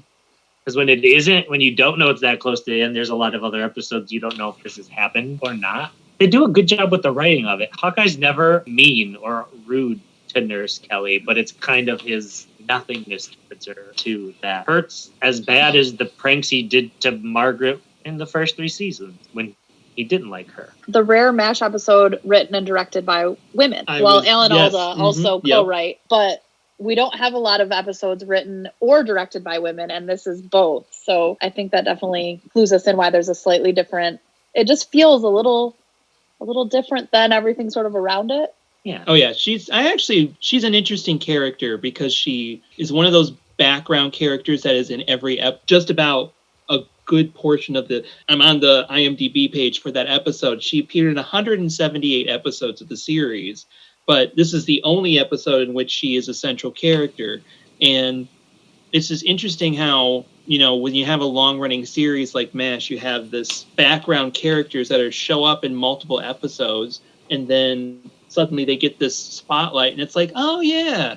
I feel like the audience kind of takes a nice second look. The actress who unfortunately recently passed, I remember, you know, Kelly Nakahara, you had mentioned Kylie on our Facebook chat group, you had mentioned it when she passed.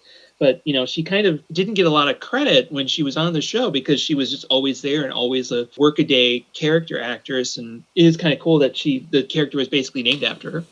She's in my favorite movie ever. And in one of Now my we'll be top ready 10. at 7.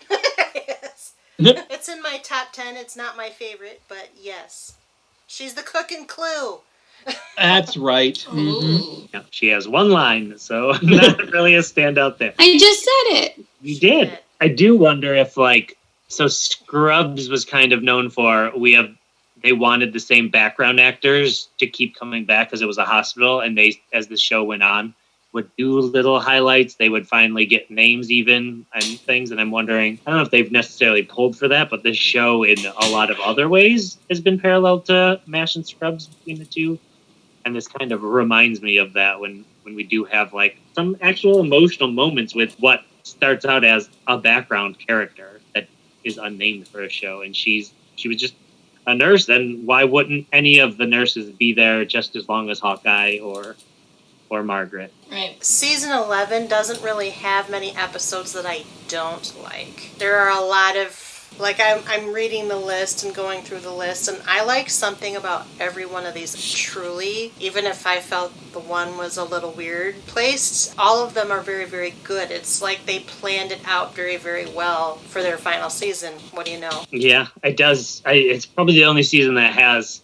there's just not enough of a storyline. Even with Margaret's marriage and divorce and stuff, it doesn't feel like there was a known plan, whereas this does feel like that all the way up into the finale. I mean, the second to last episode, as time goes by, the time capsule one, I feel like that could have been really cheesy and corny and easily fallen into that, but it's a pretty good storyline with the sniper, and then there's some good, typical, some classic Margaret Hawkeye sparring, and then it ends with some nice sentimental moments and a rare Henry Blake and Trapper mention and Radar. And Frank. They talk about wanting to put something of Frank's. Well, I was going to put in a scalpel, but... Right. But they do include Radar's teddy bear in the time capsule, Blake's fishing lure. Yeah, I don't know. But I like that one, and I end up this... And maybe it's something that I've just made up in my head, but that second to last episode is an important episode in any series to me when a show knows it's ending. And this kind of does the balance, because I think they knew they were basically getting a movie, is what they made. But the finale has to do specific things. The second to last episode is the last chance to do an episode of the show. And I think this one was a good example of that. But BJ plays practical jokes on people in that one, Kylie, so... But it's all part of... It's, again, one of those ensemble episodes where everybody's got a role to play. Margaret's yelling at everybody. It's classic Margaret. So at that point, it feels fine. It feels good in the whole grand scheme of it. It's classic Margaret, but it's not Margaret she hates everyone. It's Margaret's trying to do something because she likes this group of people and wants to commemorate them. So it's and she found wants a nice to do it balance. the military way, which rubs people the wrong way. Yeah.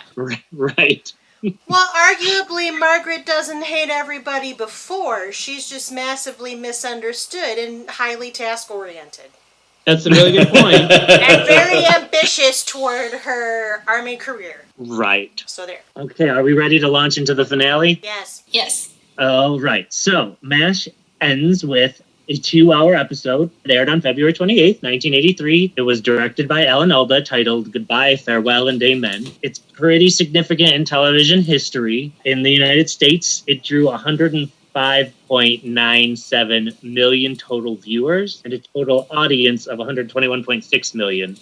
More than both the Super Bowl 17 and the Roots miniseries. This episode surpassed the single episode rating record that was set by the Dallas episode, Who Shot JR, that cliffhanger. It remained the most watched television broadcast in American history, the most watched episode, until I believe it was Super Bowl 44. And it remains the most watched finale of any television series. And it will always hold that because television has changed so much. Yeah, never going to get 100 million people to watch the exact same 2-hour block of television ever again. That isn't sports related. That isn't sports related, you know. Yeah, what was so great about Super Bowl 17? Where's my sports nuts? What was happening then? Anyone? Let me check. I don't know that there was anything particularly great about it, just that the Super Bowl had been continuing to get more and more viewers, you know, as it sort of tweaked its format and people were watching commercials and there was a halftime show that was fully televised and all those things. I don't necessarily know there's anything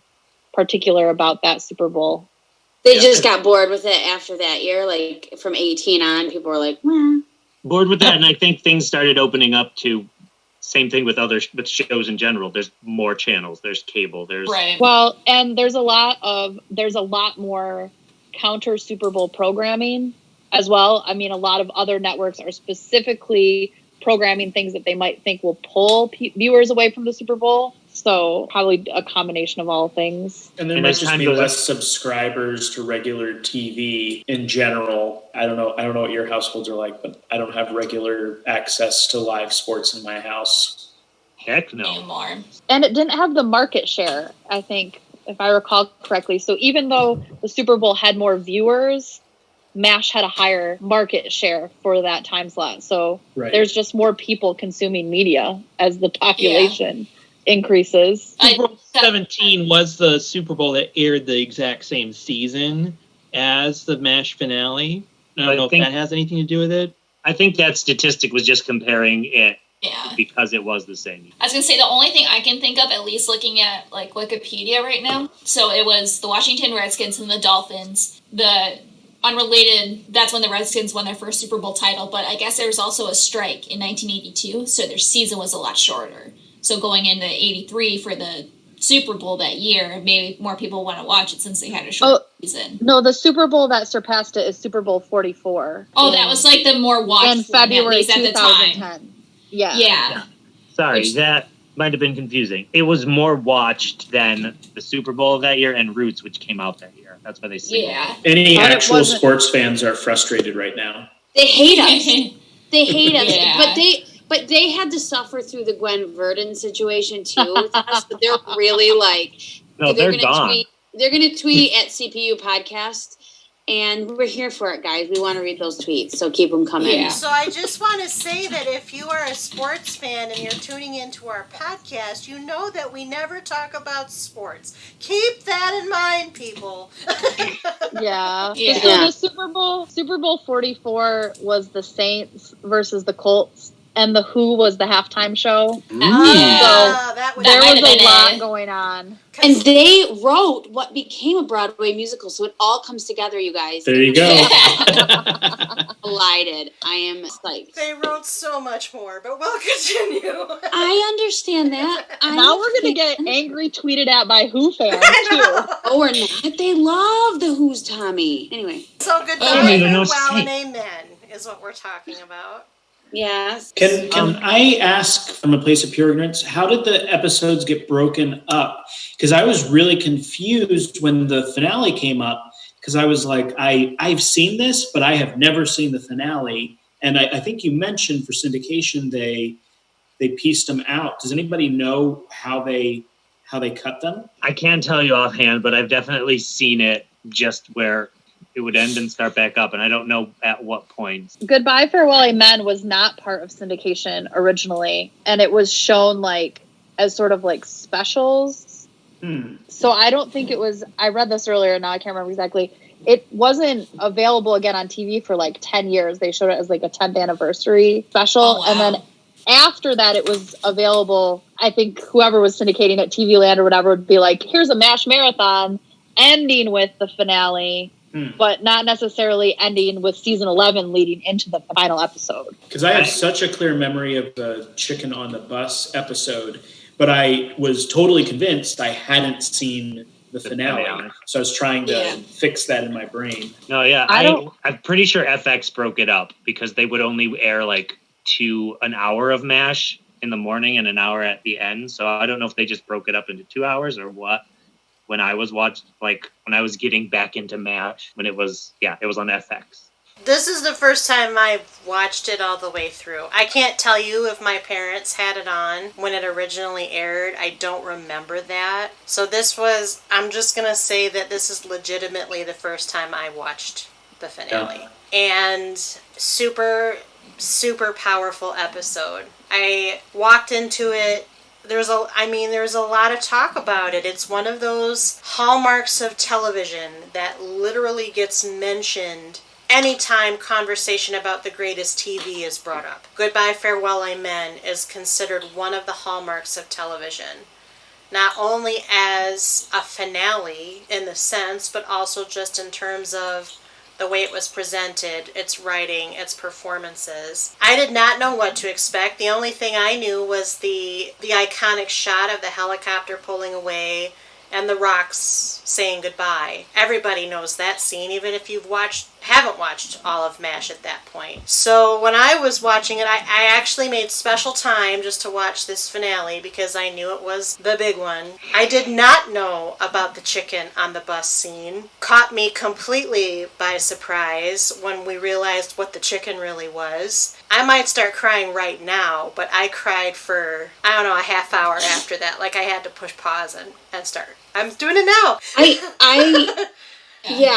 can't watch that scene now as a parent, as a mother. I will never watch it again. I can't. I watched it before I had children and it affected me very deeply. But now I'm like, I can't because that's an impossible thing. Should we describe it? I mean, I don't know. Yes. Should we give a trigger warning first? If we're Maybe. I think so. So, A, spoilers coming up, and B, very, very upsetting scene, not graphic. They don't show anything, but they show enough. So they've gone on a medical run. They're coming back on the bus, but they're coming back through territory heavily infiltrated by the North Koreans, and it's in the dark. I think that's very important because we don't often see sort of in the dark war. So it's in the dark. There's enemy fire all around. And the way the episode starts, Hawkeye is in the sanitarium with Sydney, who is talking him through something, and all Hawkeye can keep repeating is, why am I in here? I'm a doctor. I should be helping other people. Doctors aren't crazy, that kind of stuff. And you're thinking, what is he so arrogant that he finally cracked up? What is going on with him? Members of the 4077 call him to check up on him. BJ comes to visit him.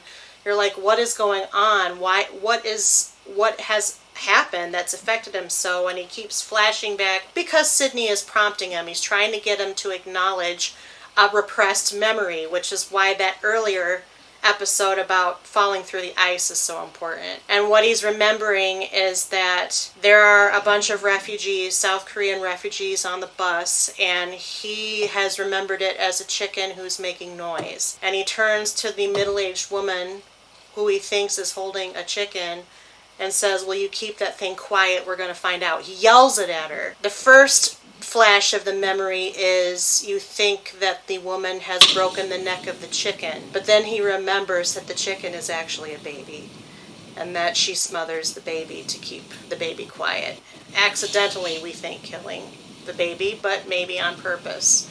And this literally snaps Hawkeye. After all the things he's seen and done, it's broken him a little bit. And I think it's such good writing. That is such good writing right there that I can't even presume. I mean, I'm not a writer, but it's so powerful. And to watch it and think, like, I'd be crazy too. Because of all the things he's seen, like, it finally came to a mother killing her own baby. Like, and she didn't want to. Like, it is gutting. It is gutting. And for a show... the visual that's like one of the like handful of things I would have told you I remembered from MASH if you had asked me, a year before we started this. And it was almost like a joke, because I'd seen it so many times when I was a kid, when you're not affected in the way maybe you are more years. And I 100% remembered what was going to happen,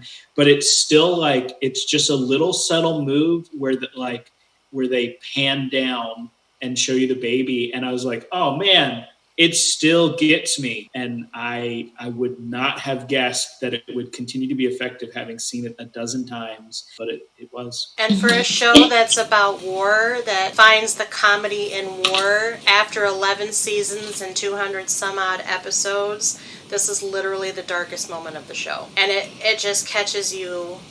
It just catches you. I don't think I'll ever forget it. No. It is interesting, though, that is not the moment that is the iconic moment. And I don't know if it's because of the trauma of it that people don't want to remember it that way, or if it's because it's not the moment that gets repeated on retrospectives of television history. The moment that everyone knows is, of course, the Stones spelling out goodbye. That's what everyone remembers.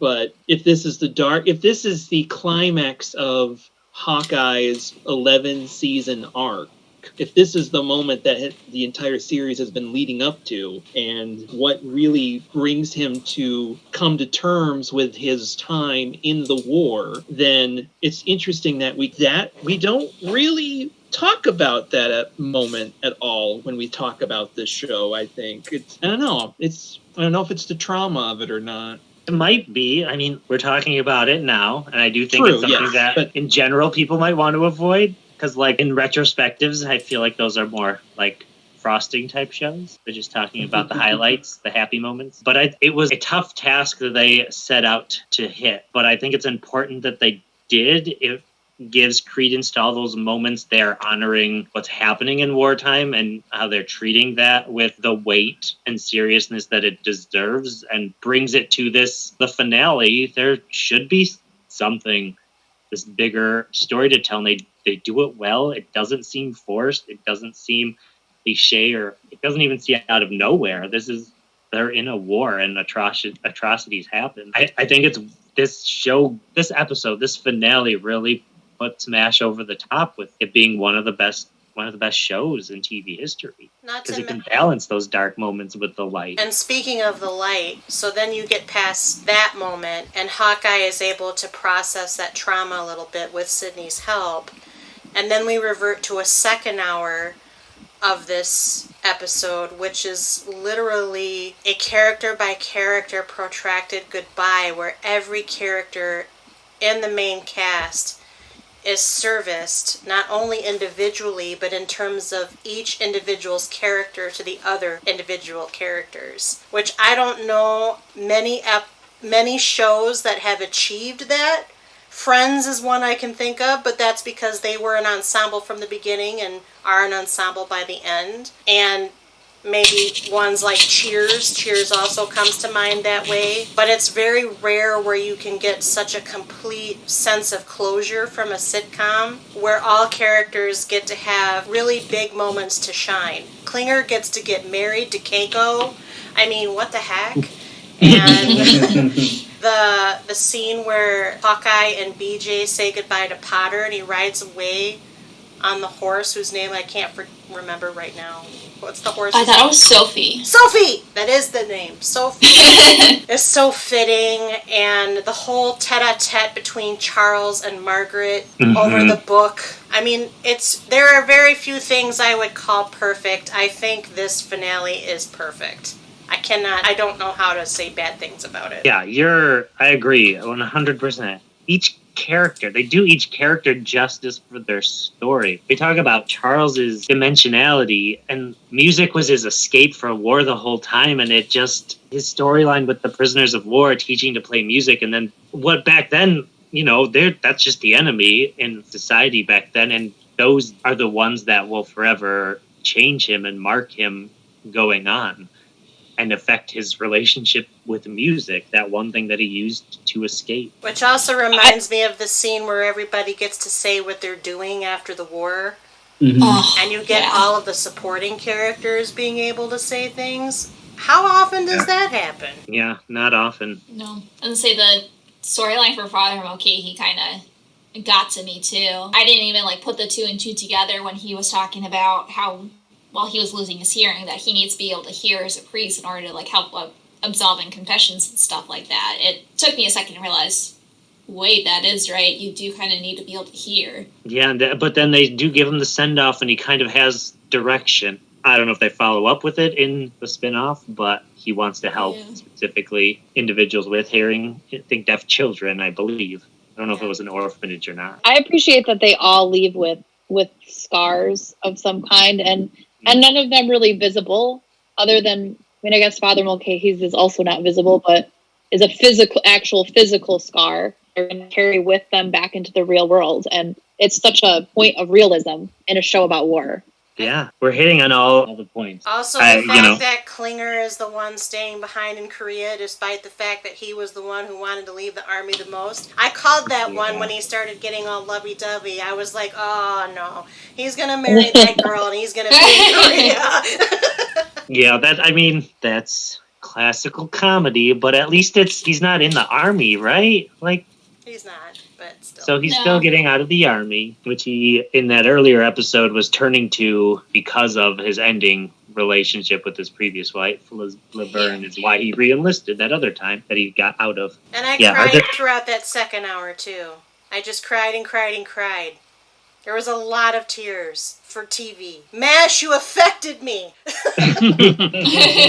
But you won't watch the show again, probably. No, because... No. There's too much TV. Well, there's that. Of the 11 season sitcoms, and there are quite a few, I don't know that I would revisit this one just because topically it's not my favorite, even though I love... There's so much to love about it, but it's not my favorite. I would rather watch Frasier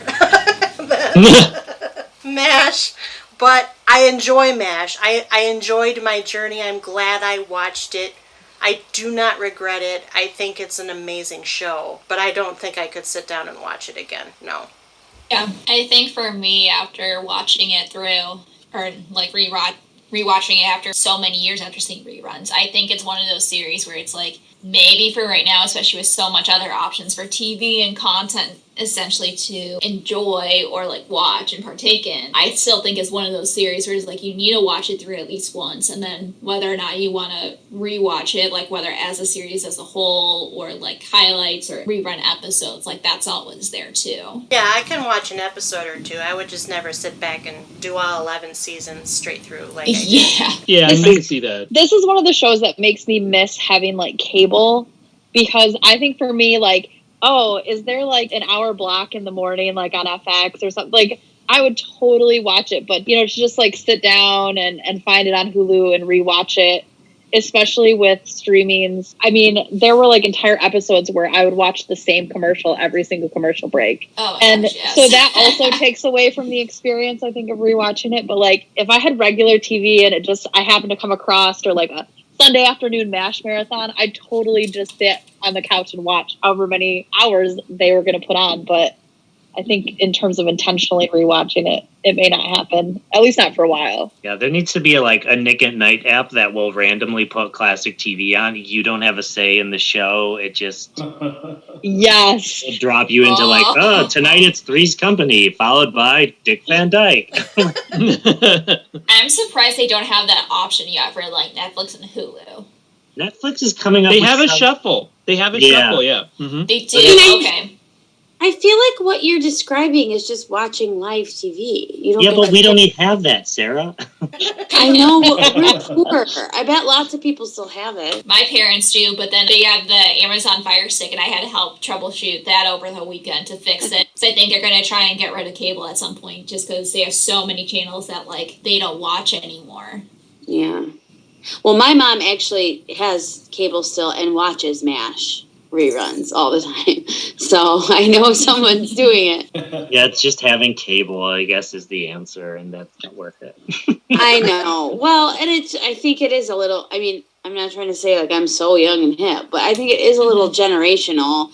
Some people don't want to deal with, paying for the apps. Well, I know at least, like, back in college, for me, obviously when we lived on campus, we got, like, basic cable channels that was provided as long, obviously you provide your own TV. But then when I moved off campus and lived in a house with a couple of other roommates, we decided not to get cable or TV channels because we didn't have TV shows that we watched regularly. And if we did, that was at the time when it was starting to become popular. It's like, oh, well, if you miss it, you can just watch it again on Hulu or any of the streaming apps associated with said TV channel. And then by the time I got out of college, some of the apartment complexes I lived in, it was like required if you got internet, you had to have cable with it too. But I never watched any of the cable just because I had the internet, and most of the channels that were provided too were just had stuff that like I didn't want to watch. Okay, before we get to our looking back section, which will go much quicker than the first section. Any last things about the finale as a whole?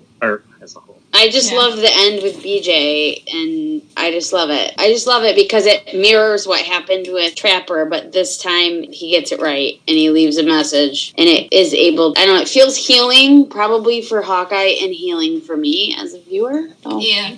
It's a good moment. That moment by itself is the show where it's our chance to say goodbye. It's a good moment between those two characters, and it is this well-crafted moment because it does tie to Hawkeye not being able to say goodbye to Trapper. And it just highlights BJ and Hawkeye's friendship, which if you realize on balance was far longer and far more in-depth even than Hawkeye's and Trapper's. So I loved it.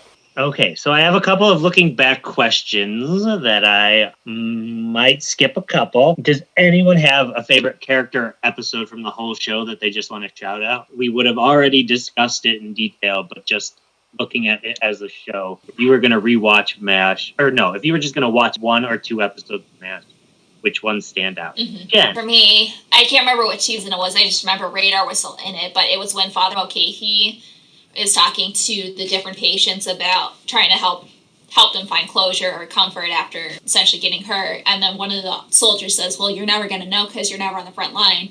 And then he ends up going to the front line and having to help fix a patient, not having like any medical experience, having to call in and obviously still being able to see the patient. I think that one really sticks out for me because obviously it's one of those things where it's like you need to practice what you preach. So it's like if you're going to try and calm us down or comfort us, like you don't know what it's like to be on the front unless you like actually experience it yourself. Yeah, that's roadside tracheotomy that he has to perform. For me, one of the standout moments, and it even comes around, I think it's a meme form, is just like this dialogue between Mulcahy and Hawkeye, and it's mostly Hawkeye. He says war is war and hell is war is war.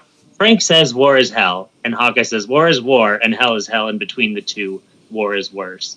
And Mulcahy has the how do you figure? And it sits with me because his response is who goes to hell? And Mulcahy says sinners and these terrible people, and Hawkeye says, and in war it affects the innocent. The only ones who are the criminals here are like the top brass, and they're not even a part of it. It's women and children and teenagers and the people who are drafted, and it sticks out at how horrible war is and poignant. And I think as a young kid watching this show, I didn't know how much that would impact me going on throughout the rest of my life. I do feel like, now I don't have a specific episode I can name, but I do feel like that this show has helped shape my feelings more than anything else about the absolute devastation of war and just being, and like how anyone could possibly want to or have any desire to go through with it, and the importance of trying to avoid it at all costs. Because even though it's a comedy and it's fun and it's got pranks and it's people argue and it's got so silly, absurd situations that happen in a sitcom, it does have those serious moments about the absolute tragedy and the absolute worst things of humanity in it, as well as some triumphs. So I think that's a good thing in the grand scheme of things about how that has shaped, hopefully, lots of people's views of things. Well, and they talk about that in one episode, too, where the journalist comes with the blood donations, where he's like, well, the readers don't want to write about this. They want to feel inspired. They want to feel like they want to enlist. And Hawkeye says, no, this is war. Like, I hope no one wants to actively enlist for something like this or, like, keep advocating for war, because this is absolutely terrible. I don't know that there's an episode for me either that I would just pick out of the 200 episodes plus. I think what I take away from my experience watching MASH is that it handled social commentary in a very delicate way at a time. I mean, the 70s, people were more out there on television anyway. I mean, that's when you had things like Sanford and Son and Saturday Night Live. All in the Family, started the decade. Yep. Mm-hmm. Saturday Night Live was a lot more out there even than it is today, and so there wasn't a lot of filters on it, but this was in the primetime slots and trying to appeal to all different ages, and I feel like it handled the conversation of war very, very well. And none of the characters, except for possibly Frank, do I not like all of the time. Frank I never like. I'm sorry, I'd never like Frank. But no, I agree with that. Everybody else has at least moments. And, you know, I don't have cable either. Obviously, we do a lot of streaming around here. If I did have cable or was watching this in syndication, and MASH came on, and it was kind of like that background that Mary was talking about, sure, I'd leave it on. But I think the episode that is the crowning achievement for me is the series finale. And I don't know that I'd want to just pick out that one and watch it. So... Yeah. Okay, so I really only have two questions left. One is, has anyone watched any of the things that have come out of MASH? Whether it's there was a 20th and 30th anniversary specials, and it just brings the remaining surviving cast members around. I know I watched, I'm sure it was the 30th anniversary one, and I really enjoyed seeing how different the actors were and hearing them tell stories about working on the show. But I feel like a lot of you watched, like Kylie, this is your first time through. It is. So did anyone else end up watching those specials? I did. But my main takeaway is just how fond they were of each other, even after all of these years, and how they still kept in touch. And there was an anecdote about Larry Linville, how he'd send congratulatory notes to people when they had new moments in their career. And so, you know, sometimes you see these reunions or Comic-Con panels where they had to twist some arms to get these people on. I didn't have that sense at all, just this sort of enduring fondness for the show that they had put out and for each other as people, as actors, as professionals, just that fondness and care for each other. Yeah, I will also say that Alan Alda has a podcast that he did bring on Gary Berghoff, Jamie Farr, Loretta Swit, I forget BJ's name, Mike Farrell. I think that's it. I think that's all that's left surviving. And it was just pretty fun to listen to them talk and share stories and kind of reminisce. So if you really do like MASH, that is something that I would recommend. Do you know what Alan Alda's podcast is called? It's called Clear and Vivid. It's focusing on communication. And he has a different guest that has stood out for handling certain situations really well, communication-wise, or a career. And it's a very interesting podcast in general. He's a very good interviewer, and with that focus, it's just helpful to listen to and see how different people react to different ways. And if you're a communications major, it should be something you have to listen to. All right, I'll keep that in mind. But it's just different. Listen, I think I read online too, after MASH, part of Alan Alda's advocacy work afterwards was helping communicate with doctors, with patients about what was going on, just because he was an actor, he didn't know all these terms, so he still had to memorize them and then obviously recite them with his lines, and he wanted to help break some of that barrier down with patients and doctors so that they could at least kind of find a little bit more understanding instead of being oh, well, you have this, then you have to do this. The thrust of his career move is science communication. Like, Yeah. don't just tell me the scientifically why this, and this happens. Let's communicate so we can understand it. So it's been a communication shift, but it's fascinating, and he's entertaining too. Like, and that's part of it. If you can keep somebody entertained, they're going to listen to what you're saying. He knows what he's doing. The other things are for some reason I always think there's like 1,000 spin-offs from MASH, but really it's just the 3 after MASH, which actually got 2 seasons, where I describe it as the further adventures of Colonel Potter, Klinger, and Father Mulcahy. They're just all stateside. There's Walter, which is Gary Berghoff as Walter Rado O'Reilly, except he joined the St. Louis police force after his farm fails. But it is Gary Berghoff, and I think it was just a pilot. So I don't think anyone has seen it. Never have seen any of those. I mean, I don't even think they get reruns on, classic TV channels because they're so kind of like, I don't want to say reviled, but kind of, they're reviled. Well, the third one is the actual more popular one, Trapper John MD, and maybe this is why it's more popular. They literally the producers argued successfully in court that it was based on the movie rather than the TV series, on the lines of where royalties and stuff happen. So it's not... I feel like with the other 2 spin-offs, there was MASH had ended and there was this void, but really there wasn't much, like MASH was contained to MASH. You didn't need an after MASH. And nowadays you definitely don't, because you have other shows and you can rewatch MASH. Trapper John was it was a hospital drama. So probably ER is the evolvement of what that show was. I feel like After MASH is, again, I haven't seen any of the episodes, but I feel like After MASH is one of those cliched, like the cliche of the money-grabbing TV show. We need to capitalize on the success of MASH. It's ended as it's still the number 3 show in the country when the show ended. It was still in the top 10. So we need to do something. So, hey, remember that thing you liked? Remember Colonel Potter? Remember Klinger? Remember Father Mulcahy? Well, they're in a show together. I don't know. I'm just... Can I say something? Yeah, go ahead. Okay. I wonder... Stay with me here. Okay. Yes. When I look around at, like, the landscape of TV right now, everything is like reboot, reunion, reboot. New seasons of Gilmore Girls, new Fuller House. People have been begging for a Friends reunion. I don't know if that one's going to happen.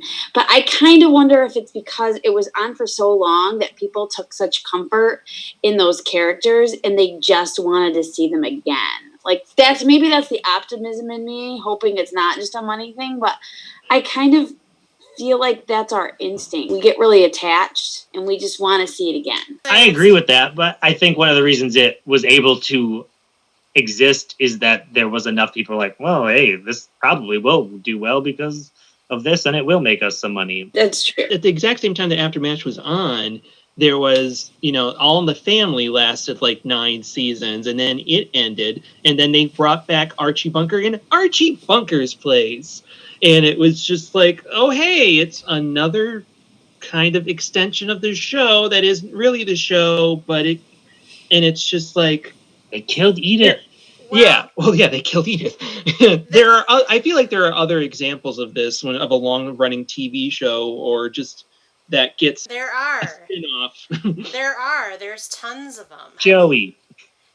Joey. That's in the 90s. Golden Girls, the Golden Palace. Golden Palace, yep. That's later on, but then you've got the Mary Tyler Moore, Bob Newhart combination. You've got what was the one I just thought of that also came out of the 70s? Happy Days and Joni Loves Chachi. And Yes. Mm-hmm. I just imagine Troy McClure from The Simpsons describing the show After MASH. I'm Troy McClure. You might remember he me does that. But I mean, it's not... Ropers. It's not... Exactly. It's not exclusive to MASH, and MASH also wasn't the one that started it.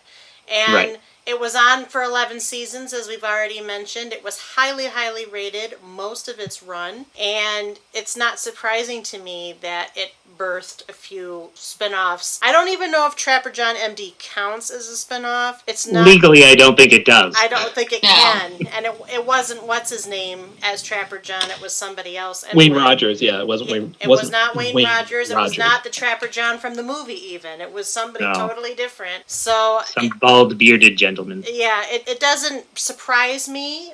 Will I ever watch any of them? The answer is no. Yes, exactly. So my fear of After MASH is that it would fly heavy on a sitcom trope and stay away from, like, it could be interesting if it dealt with the literal aftermath of war with that balance of comedy, but I don't have. If I thought it did that, I would have watched it already, but I... Nick, maybe you need to go find it and report back to us. Mm-hmm. He's busy. Instead of a top 10, we'll do a bottom 10 spin-offs, and we'll talk about the Lone Gunman and the Ropers and... Hey, Golden if you- Palace. That's a lot of TV I probably don't need to watch. Oh, but most of them are like 6 episodes. Oh. Let's just end with talking about, has this show aged well, combined with would you recommend it? I think I'll the go. first half of that is... Oh, please, go ahead. No, you go. All right, my thoughts are easy to trump, so I'm going to set you up. I think the first half of that question is incredibly easy. Has this show aged well? I think this is an amazingly watchable show that is still funny, and I feel like if I put on even other beloved shows from the same time, I would not be able to stomach as much of them as I am as of MASH. So it's probably a specific person I'd recommend it to, but yes, there are people who I would recommend it to. Yeah, it's funny. I mean, I know I brought up All in the Family again, and I'm going to do it again. I'm sorry. It's just that when you think of the 70s TV, I feel like there are 2 shows, All in the Family and MASH. These are like the 2 quintessential TV shows of the 70s, in my opinion. I mean, there are different aspects of the 70s have different, shows you might come up with. Sure, fine. But I feel like for these 2 shows, to me, seem like the quintessential top tier. This is 1970s television. And where was I going with this? Crap, I don't know. So... Does it hold up? Yes, okay, yes, thank you. That's where I was going. All in the Family, though it's a wonderful show, I fear it doesn't hold up as well as this one does. Because there are certain aspects of the bigotry of Archie Bunker that just doesn't work anymore. The lovable bigot thing. I think, from MASH is just gotten better with age because it's one of those things where you see different parallels in it in whatever era you might be watching it. And would you recommend it to others? Yes, definitely. I would definitely recommend it. I think it's like, if you've ever had any inkling in your mind of like, oh yeah, I wonder what that show's really like. Maybe if you've heard of the show, but you have no idea what it really is. I would say, oh yeah, definitely. Go ahead, sit down, watch it, pick a random episode, and maybe avoid certain ones. I can't think of any off the top of my head, but yeah, 100% recommendation. Sarah, did you want to go next since you tried to talk before? Yeah, I was just going to say, I think it holds up really beautifully because it is a period show. I mean, it's, I think, an accurate representation. You don't watch it and say, oh, that looks old, because it's supposed to look old. In that way, I think it holds up.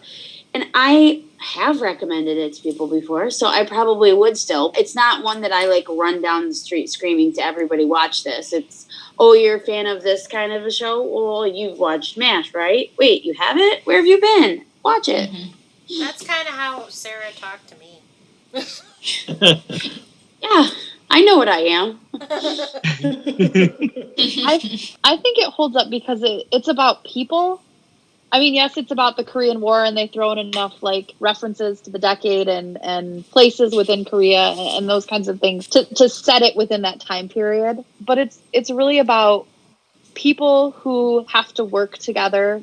So it's another workplace sitcom, right? And the relationships that you form with people who are different than you, who have different backgrounds and different experiences, and how those relationships shape you and how they make you a better person in the long run. That if you are working with good people and you're spending time with good people, that ultimately you become a better person who thinks deeper about others, who cares more. And I just, I think Charles sort of encapsulates that maybe the most. He maybe changes the most visibly, but that kind of thing is timeless. That call to be better and to help make other people better through the relationships we have with each other.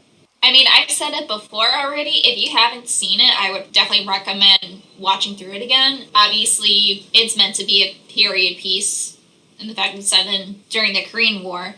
But I think in general, if you're a TV buff, especially like if you're listening to this show in general, I think in general you should watch MASH just for the sake of saying that you were able to watch it. And again, like I'm not sure if I would watch it on repeat from the very beginning to the very end, but like if it's on reruns or if there's like certain episodes like on shuffle, then I would probably watch it. I think this show holds up very well. I was surprised to see just how many echoes of social commentary and cultural commentary that were in MASH, and the first year is almost 50 years ago. Right, exactly. Mm-hmm. And a lot of the topical themes that they cover, not only in terms of war and its effects, but even just things like the various prejudices and the relationships that people form when they are in a confined space. Workplace comedy, true, but even just